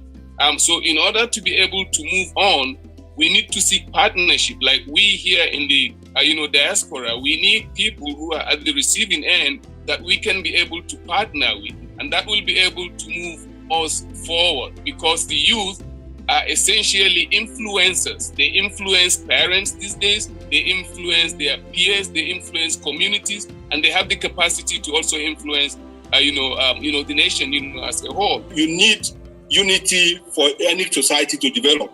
So inclusiveness of government is a policy program which I think government should look at when we're looking at how have we found ourselves in this insecurity situation. Have we equipped our military enough? Are they with modern equipment? Are we financing them? Are we motivating them enough? We have a lot of experts in security issues in the diaspora. They are also, value assets, and in case that we can, the government can, engage to actually solve our problem. In Saudi Arabia, the NIDO activity is relatively much newer. We need some kind of engagement. We want the embassy to really engage with more productively with the Nigerians, so that they can, they can feel that they're at home. If they are being celebrated, if they are engaging them with workshops and seminars and business opportunities back home, celebration of national days and so on. Because we do have Nigerians who have been here for many years, who have lost touch with the... Thank you. I think there's just a smart suggestion here that we should have a hashtag NITCOM, where this topic will continue.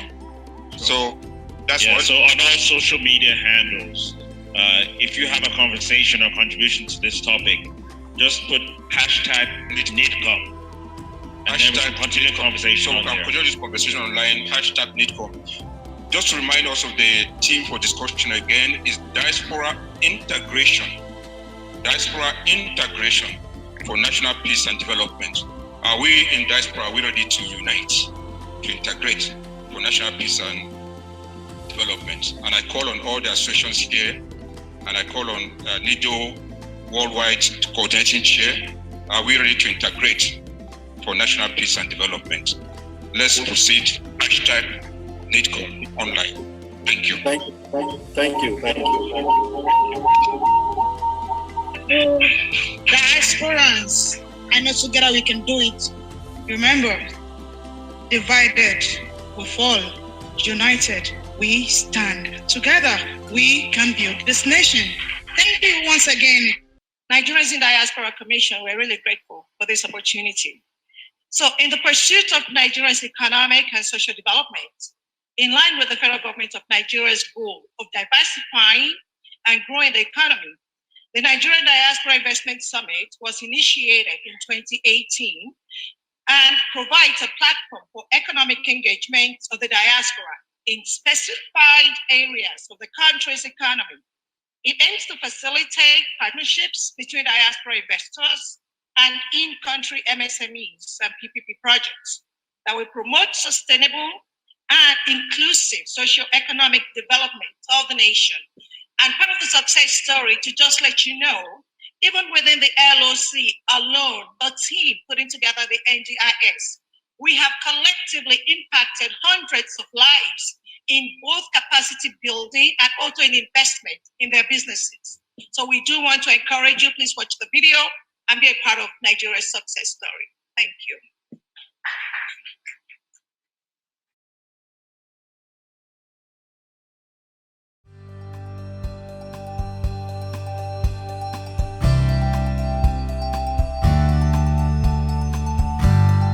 As part of the effort of the federal government of Nigeria to foster economic growth in the country, the Nigerian Diaspora Investment Summit (NDIS) was inaugurated on the 27th of November 2018 to attract foreign direct investment from the diaspora into the country by creating a platform for the diaspora to reliably invest in local businesses.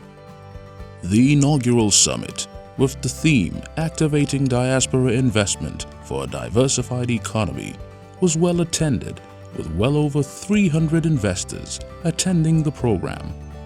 At the event, pitches and exhibitions were made by local business owners in different sectors of the economy, ranging from agriculture through education to transportation.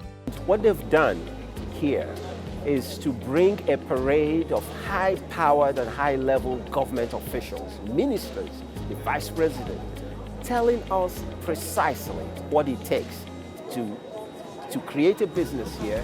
I had a great time here. I was able to learn from different people, the experience both locally and internationally. As a result of the success stories recorded from business owners and investors who attended the program, it was mandated that the summit should be an annual event, consequent on the inaugural summit's success stories. The 2019 edition of the summit, with the theme Leveraging Diaspora Resources for Economic Growth, witnessed the presence of more investors.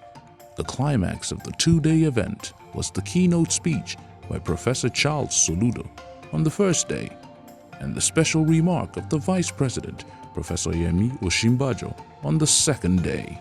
Professor Charles Soludo, in his keynote speech, challenged the diaspora to invest in the country and also challenged the government to create an investment climate that must deliver on safety and returns on investment. Meanwhile, the Vice President, Professor Yemi Osinbajo, made it known that the Nigerian government was ever ready to partner with private sector individuals want to contribute their resources to the economic development of the country. Compared to the inaugural summit, enormous favorable outcome was recorded at the second summit due to the sizable number of investments channeled into local businesses.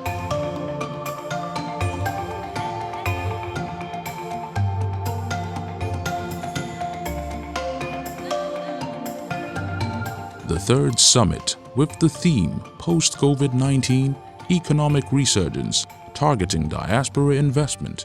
The summit, which was held virtually due to the COVID-19 pandemic, witnessed the presence of dignitaries and government functionaries. Even though this summit's edition was held via webinar, it met its objectives as business pitchers were able to make their pitches even to a wider audience, and diaspora investors were able to make and strengthen contacts with the local business owners.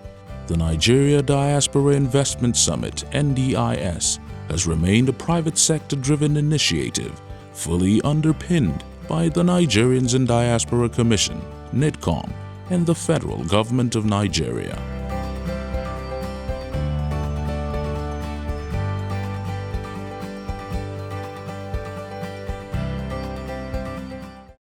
Thank you all, as we urge you to please mobilize one another and also foreign investors to come and help us build a nation. Only we can do it better because we have the social, emotional connection to our homeland. Thank you very much. Next on our lineup, we have presentation by the state focal point officers. We have Enugu on ground. We have FCT on ground.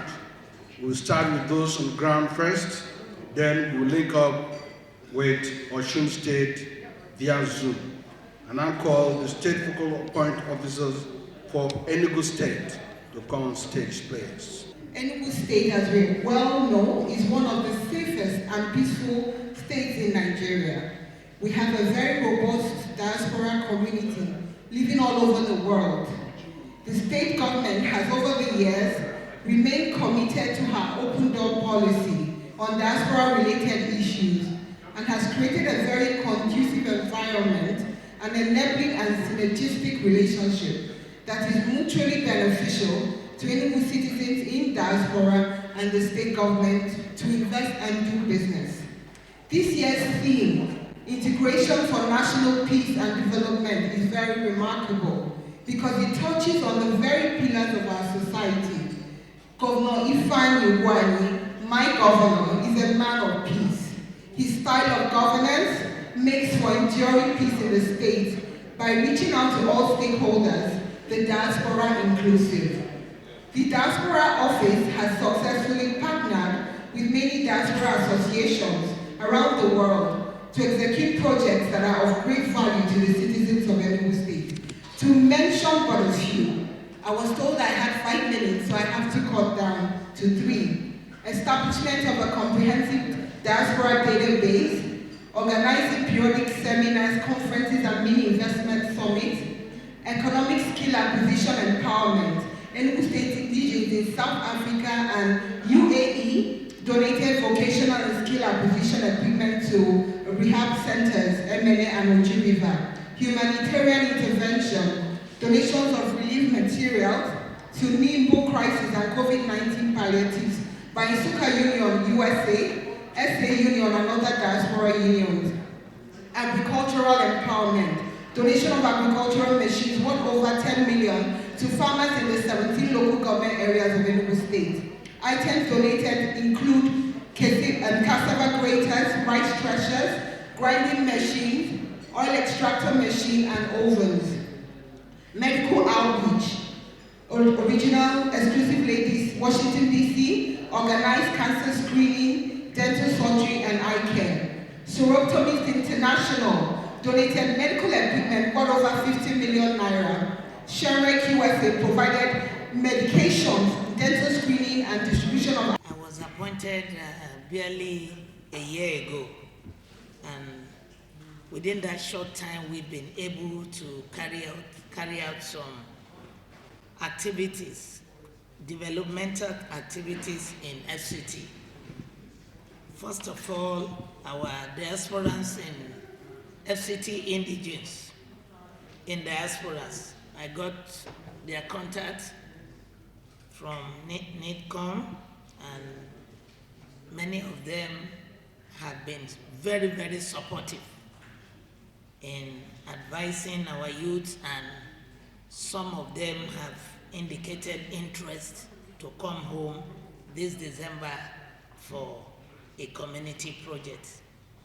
Secondly, I embarked on youth sensitization across the 6 area council of FCT with the president of Abuja Original Inhabitants Youth Empowerment Organization on the need to discourage illegal migration by some of our youths. Some of them just here, we go abroad through any means, and they suffer on the way.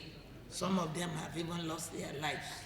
So the sensitization I carried out was to sensitize youth with stakeholders in FCT, traditional rulers, chairmen of local government, women groups, clergy, and some elders.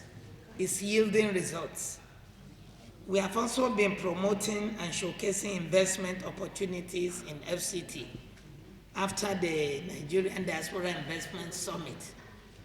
3 investors came in. One is completing his medical facility in Kadokuchi.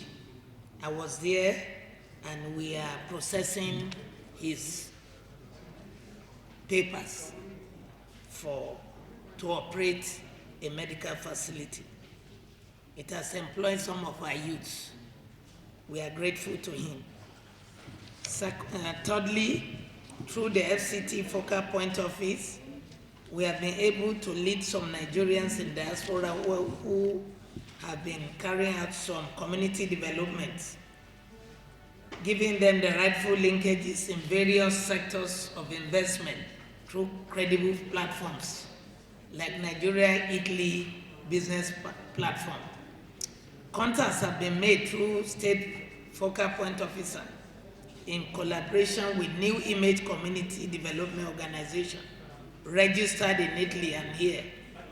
And the NGO is ready to bring the technical know-how to our women and youths in the areas of agriculture, basic cooking, bricklaying, and computer know-how. We have a diasporan who is willing to invest in FCT, turning our waste to wealth and biogas. We have done the right connection for him, and the authority in FCT is working with him to see that this project takes off. I was also at all the meetings. Lastly, the FCT Focal Point Officer led a community development from NADO. NADO officials, about 10 of them, with other friends of NADO, UK, South Africa, to Karu Children's Home yesterday. It was a wonderful experience as NADO officials, led by the chairman, interacted with the children. Everyone was happy. They flagged off a community project of renovating the school, and some of them even gave cash donations to the less privileged children, orphanage. We want to appreciate them and thank them for more things. Thank you very much. And now we will be joining the officer from Osun via Zoom. Good evening, everyone. Please permit me to stand on the existing protocols. Go on, please. Thank you. I bring you greetings from the virtual states, the state of Osun. The government of the state of Osun, under the dynamic leadership of His Excellency Alhaji Isiaka Boyega Oyetola, and the good people of Osun State send their goodwill to this event. We appreciate that July 25th of every year has been set aside to recognize and celebrate the contributions of the diaspora to the socioeconomic development of Nigeria. I want to commend and appreciate the Chairman, CEO of Nigeria and Diaspora Commission and team for the call for the creation of diaspora focal point offices in all the states. This affords us the opportunity to work well with the diaspora from our states. In line with the mandates given to us, the state government of Osun sponsored the repatriation of some of our indigents who were stranded in Lebanon in September 2020.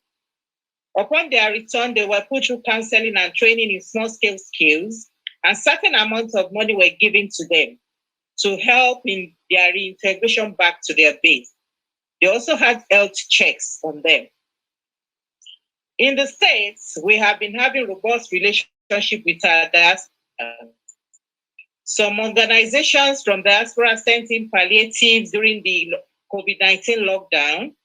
Some also sent in school supplies, which were distributed to students when they were returning to school after the lockdown. A Zion Kitchen, based in Washington, D.C., also feeds the hungry every month by giving raw food materials, foodstuffs to the needy every month. Worthy of note is the arrangement that has been put in place by some Osun indigenes in diaspora to practice cooperative investments, pooling of resources together to finance diaspora projects within the states. I want to seize this opportunity to appreciate King Wale Adesoya, who helped in the creation of the WhatsApp platform for the Osun State indigenes in the diaspora. As of today, we have almost 200 people from every part of the world on the platform, and it has been a very vibrant platform through which we have been engaging them with intelligent discussions. After one of our Zoom meetings, they decided to break into committees to oversee different departments through which they could function based on their individual interests and expertise. The committees have been having regular meetings and have come up with brilliant proposals of projects they intend to come and execute within the state. They have agreed to implement at least 2 diaspora projects annually, fully funded by them. The committees that were set up are health, charity and social welfare, capacity building, youth and women empowerment, agriculture and mining, infrastructure, land and housing, tourism, hospitality and entertainment, and security committee. Coordinators and secretaries were appointed from among the members of the committees. Each of the committees have come up with proposals of the project they intend to come and embark on. The proposals have been adopted by the coordinators. The larger house in turn will take the decision on which project to be executed first and the sequence in which the others will follow. I want to use this opportunity to thank everyone for listening. Thank you, NICOM, for organizing this event. Thank you so much, Officer.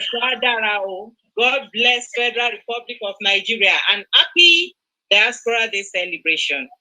Thank you very much. Thank you. And now, may I have the honor to invite Dr. Felicia Jackson to the podium now for a message. She is the principal of Olumawu School. Doctor, you're welcome.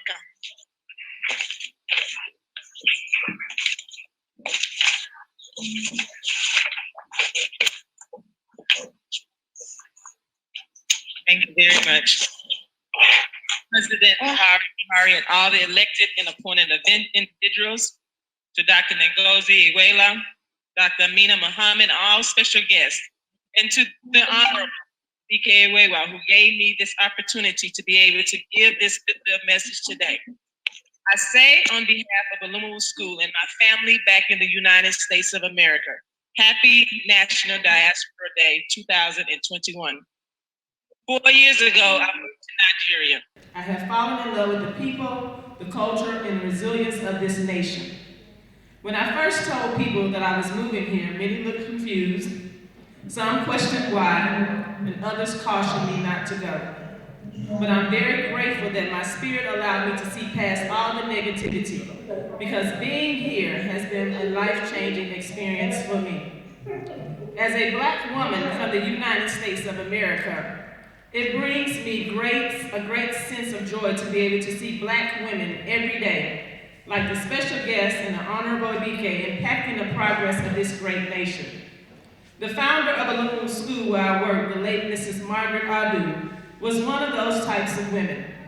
Thank you, ladies, for this great inspiration that you bring to Black women all over the world. As we move forward, thank you. As we move forward with the theme of today's celebration, Diaspora Integration for National Peace and Development, I want to encourage everyone in the diaspora to unite in the understanding that you belong to a nation of people who know who they are. As your non-Nigerian friends and colleagues are using Ancestry.com and other DNA applications to search their lineage, you already know your powerful heritage. That makes this nation a united powerhouse around the world. Use that knowledge to unite and help others advance in the people of this great nation. Be an example for other nations that you are still a powerful unity. In addition to uniting to impact your powerful, peaceful message, unite to impact your development power for this country. When I drive the streets of this great nation, I see the makes and models of numerous automobiles, especially the Mercedes. They flood the streets of this nation. I am often struck with a little resentment because I see corporations that are making an enormous amount of money off this resilient nation, but are not opening manufacturing companies that can employ numerous people who need jobs. For those of you in the diaspora who are working for organizations, or you know people who have impactful roles in these industries, I encourage you to be brave enough to start the conversation and ask these companies to come to Nigeria to help in the development of a nation that these corporations are making billions of dollars off of. Dr. Ngozi said earlier that people who will work will not be as valued, and I totally agree. She also said, see value in the products that you produce here. I bring this product on stage because 2 weeks ago I had several friends who came to visit me in Nigeria. One of the locations where we went was to the Mama's Cultural Market. They bought several items. One in particular, these bags. Several bags, alligator bags, snakeskin bags, alligator wallets. My friends took them back home, and they are texting me now saying, please, we need more. We need more, because their friends at home are seeing the value in the products that are being produced here. Unfortunately, sometimes when I show items like this to other Nigerians, they do not see the value in them. This same handbag that can be purchased at the market here, people in the diaspora can tell you this bag would be over 200,000 naira in any other location. So I'm so happy that Dr. Ngozi says, see the value in your products. Again, I thank you for this opportunity to tell this great nation that it has been an inspiration to me. And if you ever need a non-Nigerian to speak on the positive impacts of Nigeria, I am available. Thank you so much. I look forward to August 25th to continue to be a day to bring peace and development to this vibrant country. Peace and prosperity to you all. Good evening, Honorable Advocate Dabiru, and all distinguished and very important guests, and all diasporans, Nigerian diasporans around the world. Congratulations to all of us for this great National Diaspora Day 2021.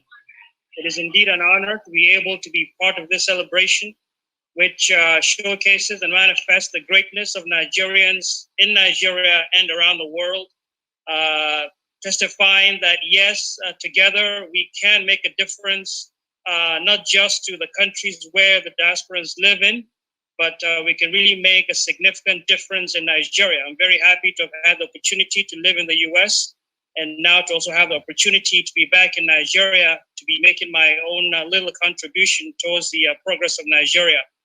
I wish to congratulate Honorable IBK for the great and immeasurable work she's doing in making sure that the value of Nigerians in the diaspora is made useful in Nigeria towards the development of this great nation. I congratulate her once again, and also congratulate her team at the Commission and all Nigerians in the country and abroad. I'm really happy to be part of this great journey of towards making Nigeria one of the best countries in the world. Thank you very much.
beautiful children here are all orphans.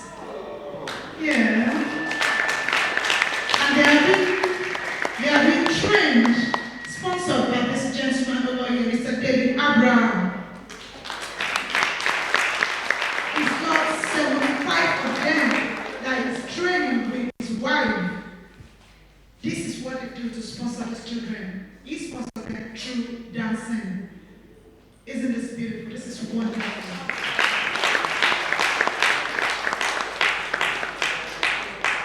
He said they produced 50 graduates out of these children. Out of graduates, 25 graduates out of these children through dancing. 25 are married actually. Isn't that beautiful? That is a great job. In fact, excellent. French people will say, excellent, Mr. David Abraham. Thank you so much, the expensive dancers.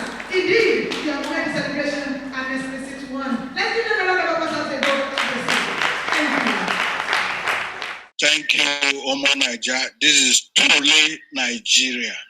Totally Nigerian. That's a good one.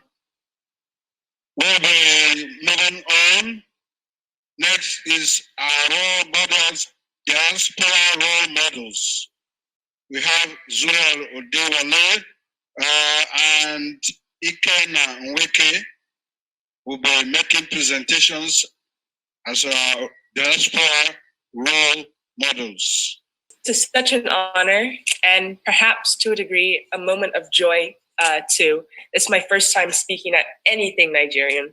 So it's good to see so many Naija faces and hear so many Naija names too. I just want to share a couple of things very quickly. Some of you might know the work that I do as a girl education advocate, filmmaker, and global peace envoy. But here's where it really travels. When I was honored by Secretary of State John Kerry at the State Department back in January of 2017, I was 14 at the time. And at the end of the meeting, they said something very interesting. And it was that I should try and visit the US Embassy in whatever country it was I was traveling to for my projects, just in case there were any partnership opportunities. So I've had meetings with the US ambassadors or had projects with the US Embassy in places like Jamaica, Malawi, Tanzania, Ethiopia, and others. But guess what began to happen soon afterwards because of Mrs. Abikadabri? I started getting hosted at events supported by the Nigerian Embassy in places I traveled to. So countries like Ethiopia, Jamaica, and even in Tokyo, Japan. Why? Well, because as you all know, Naija no de carry last, right? So in 2018, I met with President Felipe Nyusi of Mozambique in Maputo to talk about the need for girls in school to stay in school until at least the age of 18. And I was showing him myself as an example of what an educated girl can do. And he listened carefully. We kept talking after I left the country, and by the grace of God, 16 months later, so about July of 2019, Mozambique formally outlawed girl marriage, which is just a great thing, an amazing thing for the young girls in that country. Now, about a year later, I was invited to Egypt to meet with President Abdel Fattah el-Sisi. This was during the Arab blockade of Qatar. And I was basically sharing my ideas about how I saw regional development and peace, especially with the power of the youth voice. And I believe it made some difference. So a few weeks ago, I wrote to President Biden to share my experiences from the 31 presidents and prime ministers I've met over the last 7 years. And I also shared my opinion on how he should engage Africa and about the unique position of Lagos State being the 5th largest economy in Africa. Now, a few days ago, the White House delivered a letter to me from President Biden in reply to mine. And he was basically encouraging me to stay engaged in the process of building a new America. And I shared this letter with Mrs. Abikadabri. Now, there's a reason I'm sharing all of this. I know sometimes people, or even the media, give us diaspora youths reasons to not openly identify with anything Nigeria. I understand this very well. Like many of you youths, I wasn't born in Nigeria, but Nigerian blood flows through me. And my last name, Uduwale, pretty much says it all. We might, and we can be Americans, we can be British, we can be Dutch, we can be Australians, or we can even be Japanese because of where we were born and where we live. But I do believe that this is actually an opportunity to make a good and measurable difference with the opportunities that we have, so that we can inspire those in our native lands and give hope to those looking for the slightest positive reasons to keep walking and to keep dreaming. My name is Zuriel Oduwale. I'm a 19-year-old filmmaker, girls' education advocate, and global peace envoy. And yes, Naija, truly, no day carry last. Thank you all very, very much.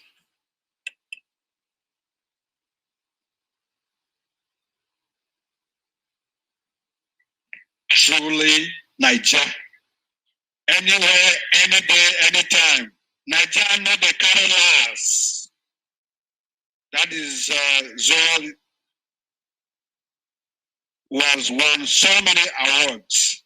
Okay, information reaching me is that Zora just turned 19 today.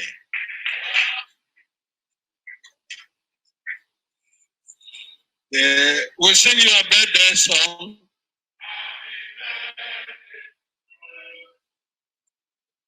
Happy birthday, happy birthday, happy birthday, Zuria.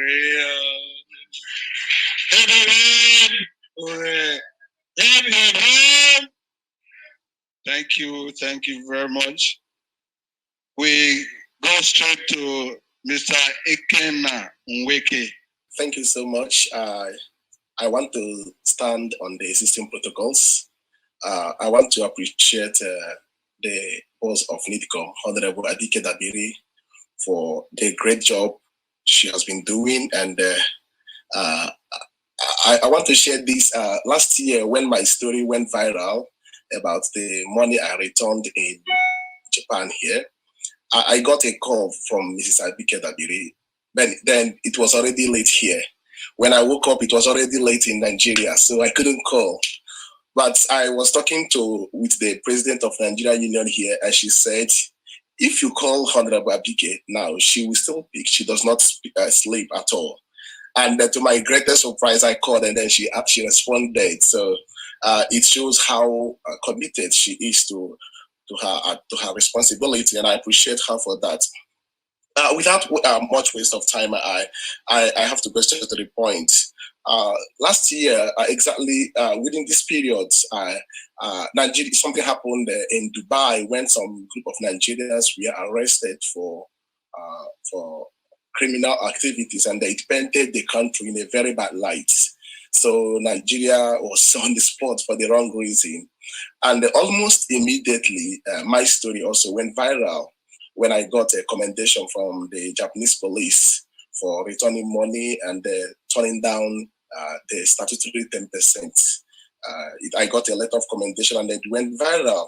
And NIDCOM really helped to push the story because I believe so much in what late Professor Chinwachebe said, that we should start telling our own stories. So this story moved across the globe. I was interviewed by BBC, almost all the media houses in Japan interviewed me, even in Nigeria too.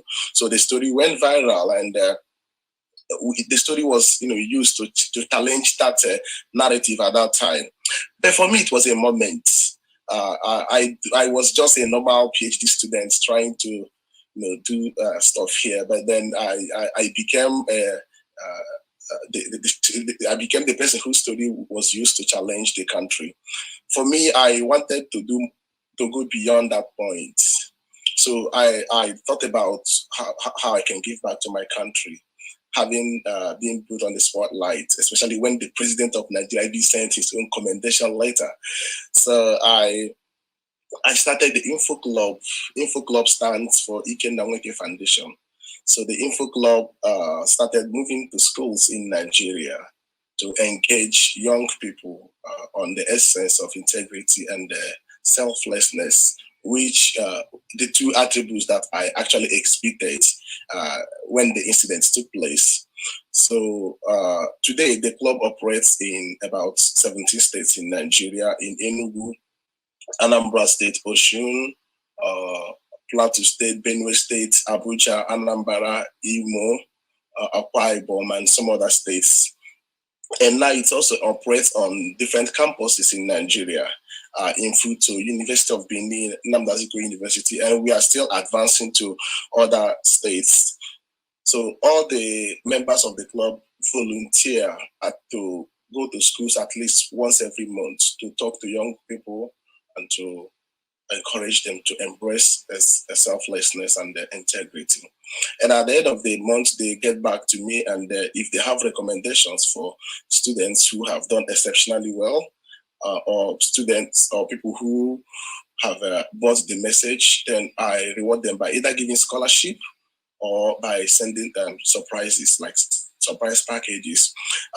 Last week, I gave 3 school bags to students of LEA primary school in Nyanya, Abuja, when their school wrote to the Info Club's coordinator in Abuja, telling him that since their visit to the school, that they had seen significant changes in the lives of their kids.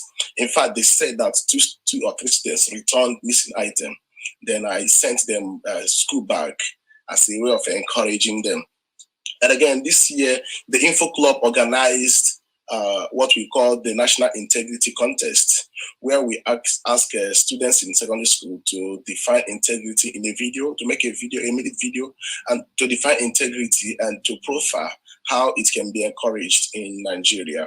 So because we don't have much money, so we just assigned 100,000 naira prize to be split between among three winners. So the first prize was 50,000 naira, the second prize was 30,000 naira, and the third prize was 20,000 naira. So the first winner was one Mr. Dan Ladi in Abuja. The second prize winner was from Enugu State, and the third winner from Onitsha. So we also planning to organize national awards for high school students annually, where we can choose the best, where we can celebrate students who have done exceptionally well at the end of every year. We organize a big event, and then we give them prizes. So we are also working on the possibility of doing that. I want to appreciate the NITCOM office for the support they have given Info Club so far. We have appeared on their videos, and I think they also played my documentary, which was done by Japanese TV too. So we've really, and my Abuja, the Abuja coordinator of the club also visited the office where the team was warmly welcomed. Finally, because I don't want to take much time, we have 3 challenges we are facing because we have, I don't want to call it Nigerian factor because I don't believe there is anything as Nigerian factor. I have written severally to some organizations, to some groups for support, to partner with them, not in terms of finance, but to give us their platform. For example, the Ministry of Education, unfortunately, have not received any reply from them. But we are still working hard. Thank you, Mr. Nweke. Thank you very much. All right, thank you so much. Thank you very much. And the next is Omstring. This is a presentation on the 2nd and 3rd diaspora by this beautiful lady, apart from her accent, which they trip me. When she speaks, they trip. If you don't listen very well, you don't go hear like me. If she talk, I'll say, but you talk. Yes, that's a beautiful accent. This is a beautiful lady, and I'll be inviting her to this presentation. pretty Mrs. Aisha Dankano. Please let's put our hands together for her.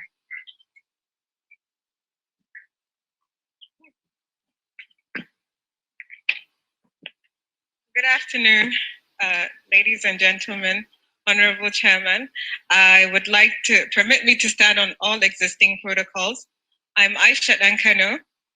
What I would like to do here today is tell you how NIDCOM intends to connect the second and third generation of Nigerians in the diaspora to Nigeria. We would like the young generation of Nigerians in the diaspora to keep an eye out for an upcoming program that NIDCOM has tailored to cater to the youth. We'd like to go an extra mile to show you what the Home Strings program entails. Please play the video. Thank you.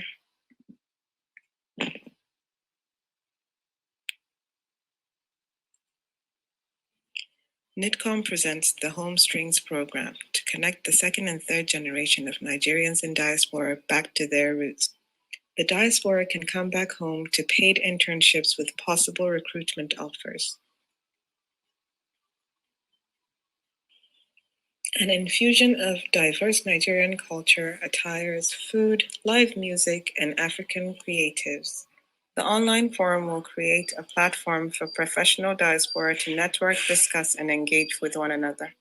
The Diaspora Investment Anti-Fraud Scheme will assess the extent of misappropriation of funds and capital placed in one's trust to enable the diaspora to send money back home at low commission rates to even the remotest parts of Nigeria. For any questions or queries, please contact us. Thank you. Thank you. We have with us today a few vibrant young Nigerians from the diaspora, and I would like to invite them to say a few words about their roles, responsibilities, and contributions to Nigeria. I'd like to start with Chisom Ilogu.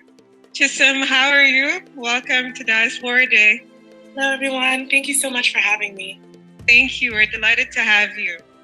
Why don't you tell us a bit about your FESTAC 77 fellowship program? No problem. Well, hello, everyone. My name is Chisom Ilogu, and I'm a recent graduate from Princeton University in the United States.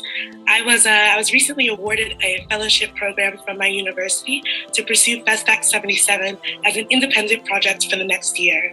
So with my project, I'll be working with the local Lagos-based organization, SMO Contemporary Art, to establish a digital and in-person exhibit surrounding FESTAC 77.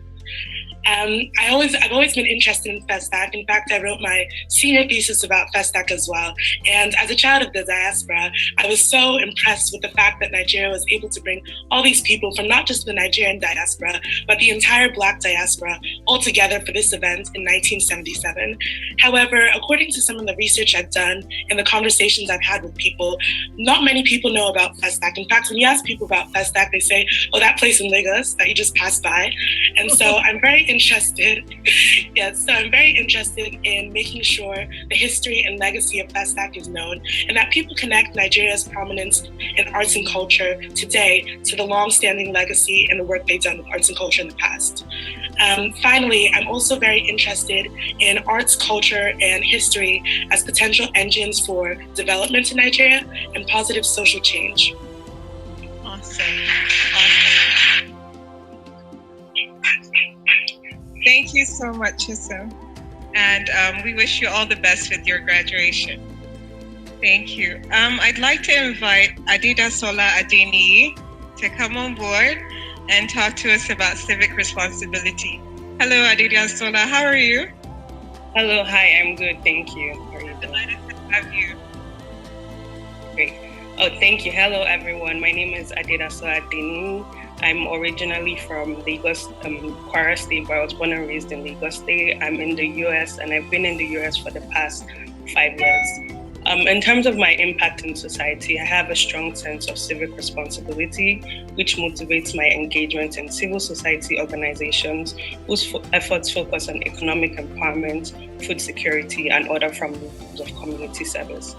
Career-wise, I do hope to work in the international organization that focuses on economic development and international trade policies.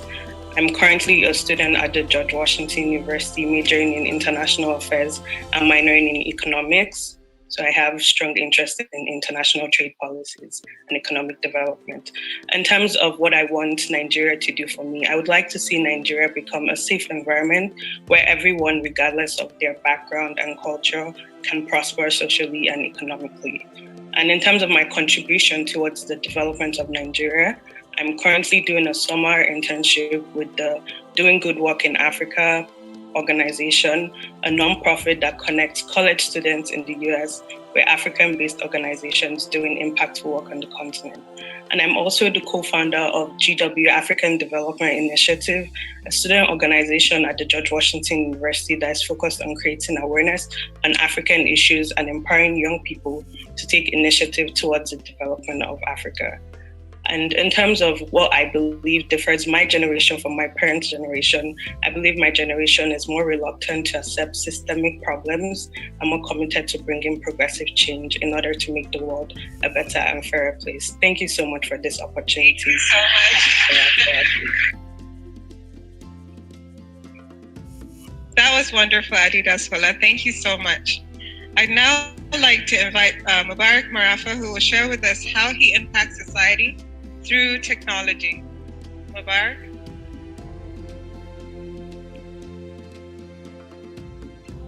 Hi there, I am Mubarak Marafa and I'm from Kebbi State.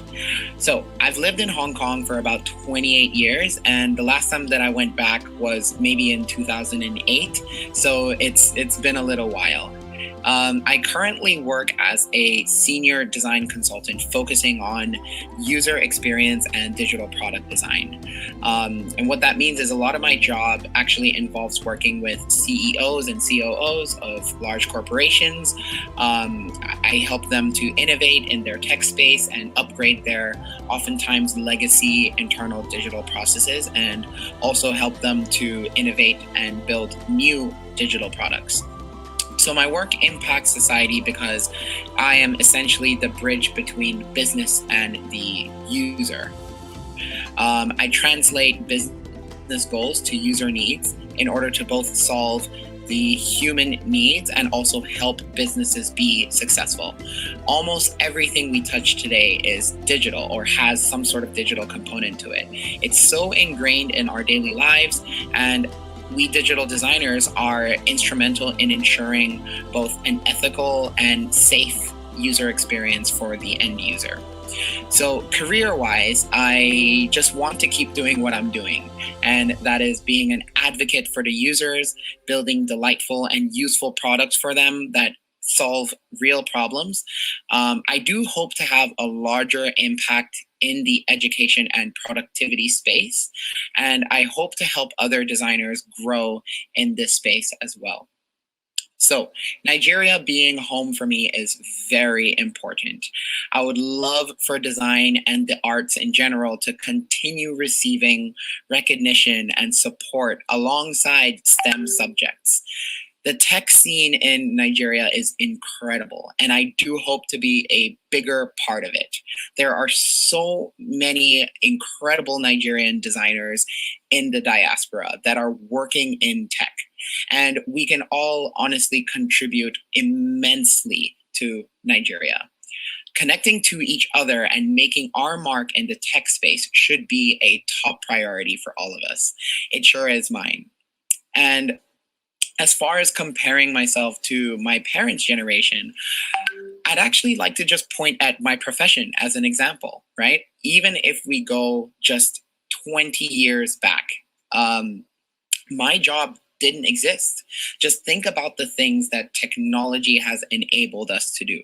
The fact that I essentially have a supercomputer in my pocket and access to a wealth of information at my fingertips honestly isn't something that our generation should take for granted.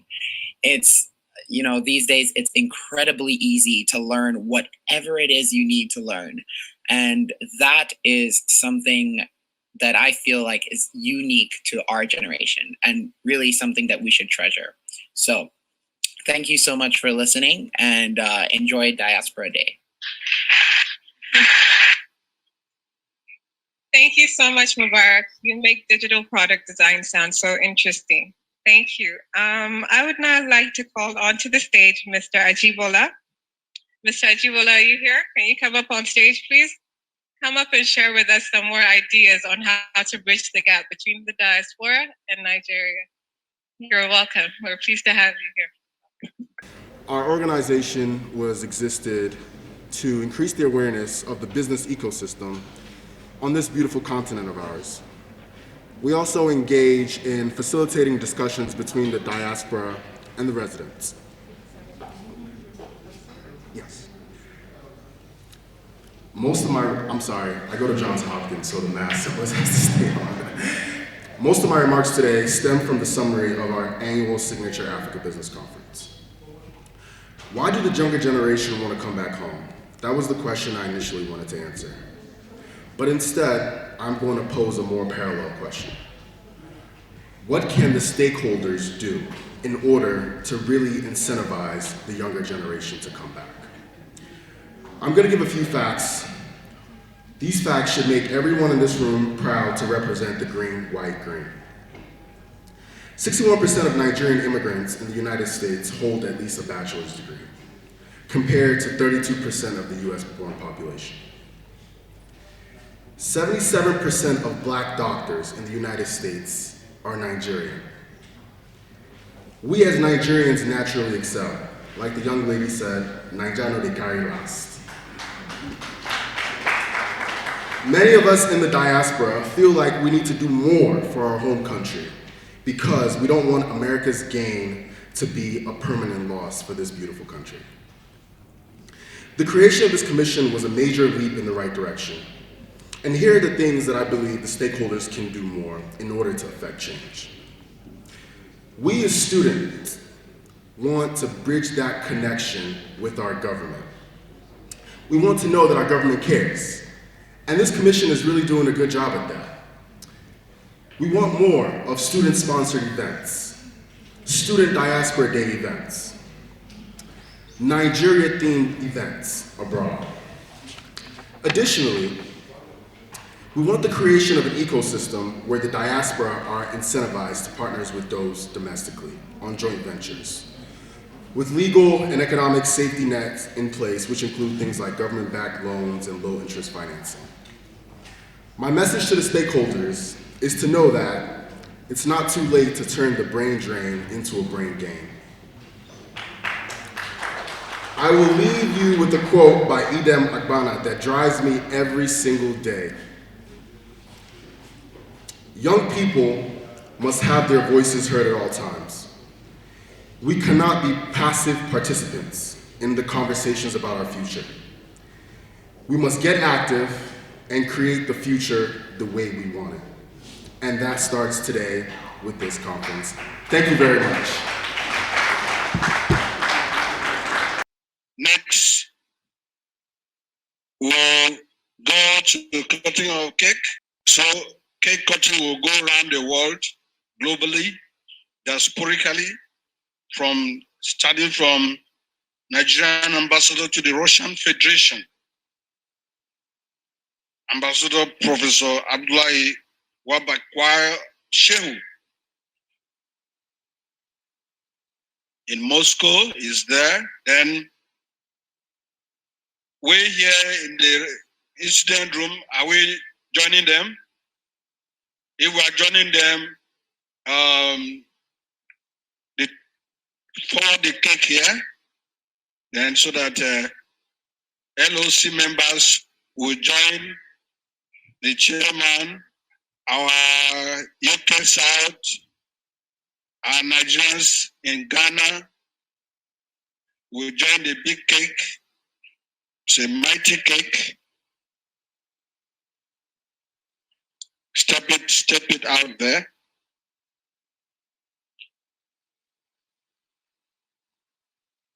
Our development partners will join.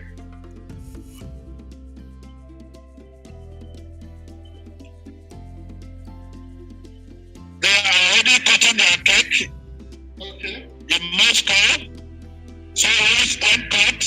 When they cut, Moscow is live. We are live in Moscow.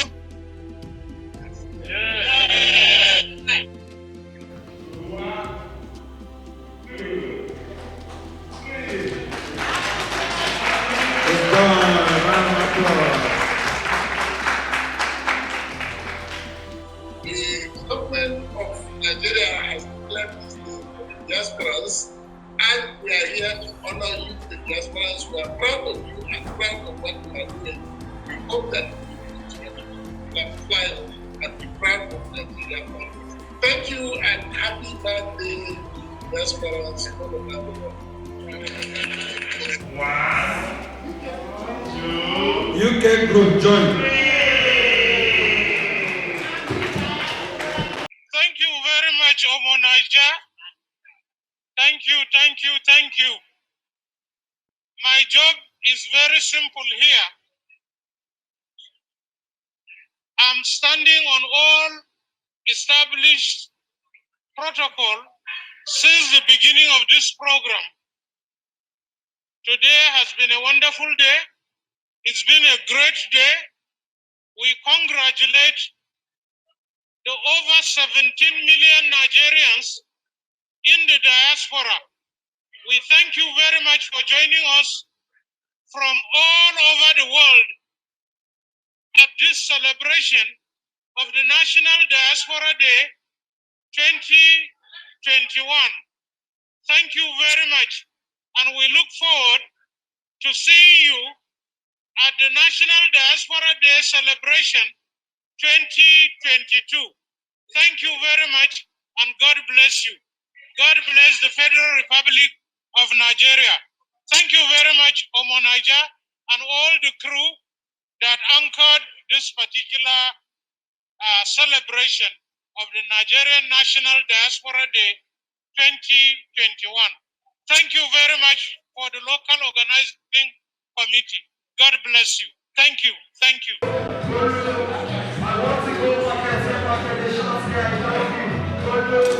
You get to see what you do,